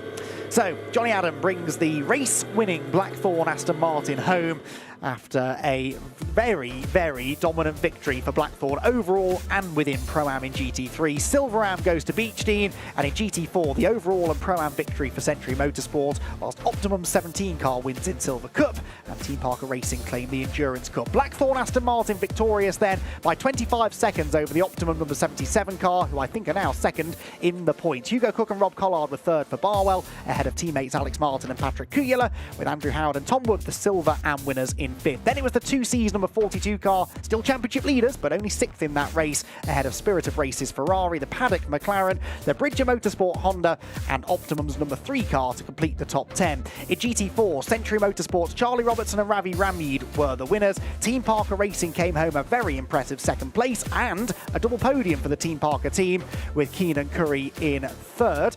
Optimum Motorsport were fourth and fifth. The championship leading car in GT4 finishing fifth, and the number 17 car in fourth place, winning in the Silver Cup. Then the best of the Mahiki cars, number 69 in 16th, 17th for the 84 car, which led much of the race, 7th, in class, 17th overall, and then a few of those that had dramas in behind them. So out of the car gets Johnny Adam, and he will be greeted by the Blackthorn team, and he is number one for the 20th time in his British GT racing career. And Johnny Adam rushes over to greet the team, a magical moment for one of the best professional GT drivers to come out of the UK. Yes, absolutely. What a moment, and a full team effort. Car, both drivers, pit crew, everyone's nailed that, and domination, as I said earlier. So Johnny Adam then will de-helmet, de-glove, and cool down after a fantastic race. Let's remind ourselves, shall we, of some of the highlights. The fifth round of the British GT Championship began under glorious blue skies here at Spa, and it was Giacomo Petrobelli in the Blackthorn Aston Martin who led the charge into La Source. There was a big move made by Alex Martin in the Barwell Lamborghini that ended in small amounts of contact, and ultimately he dropped down to 7th position.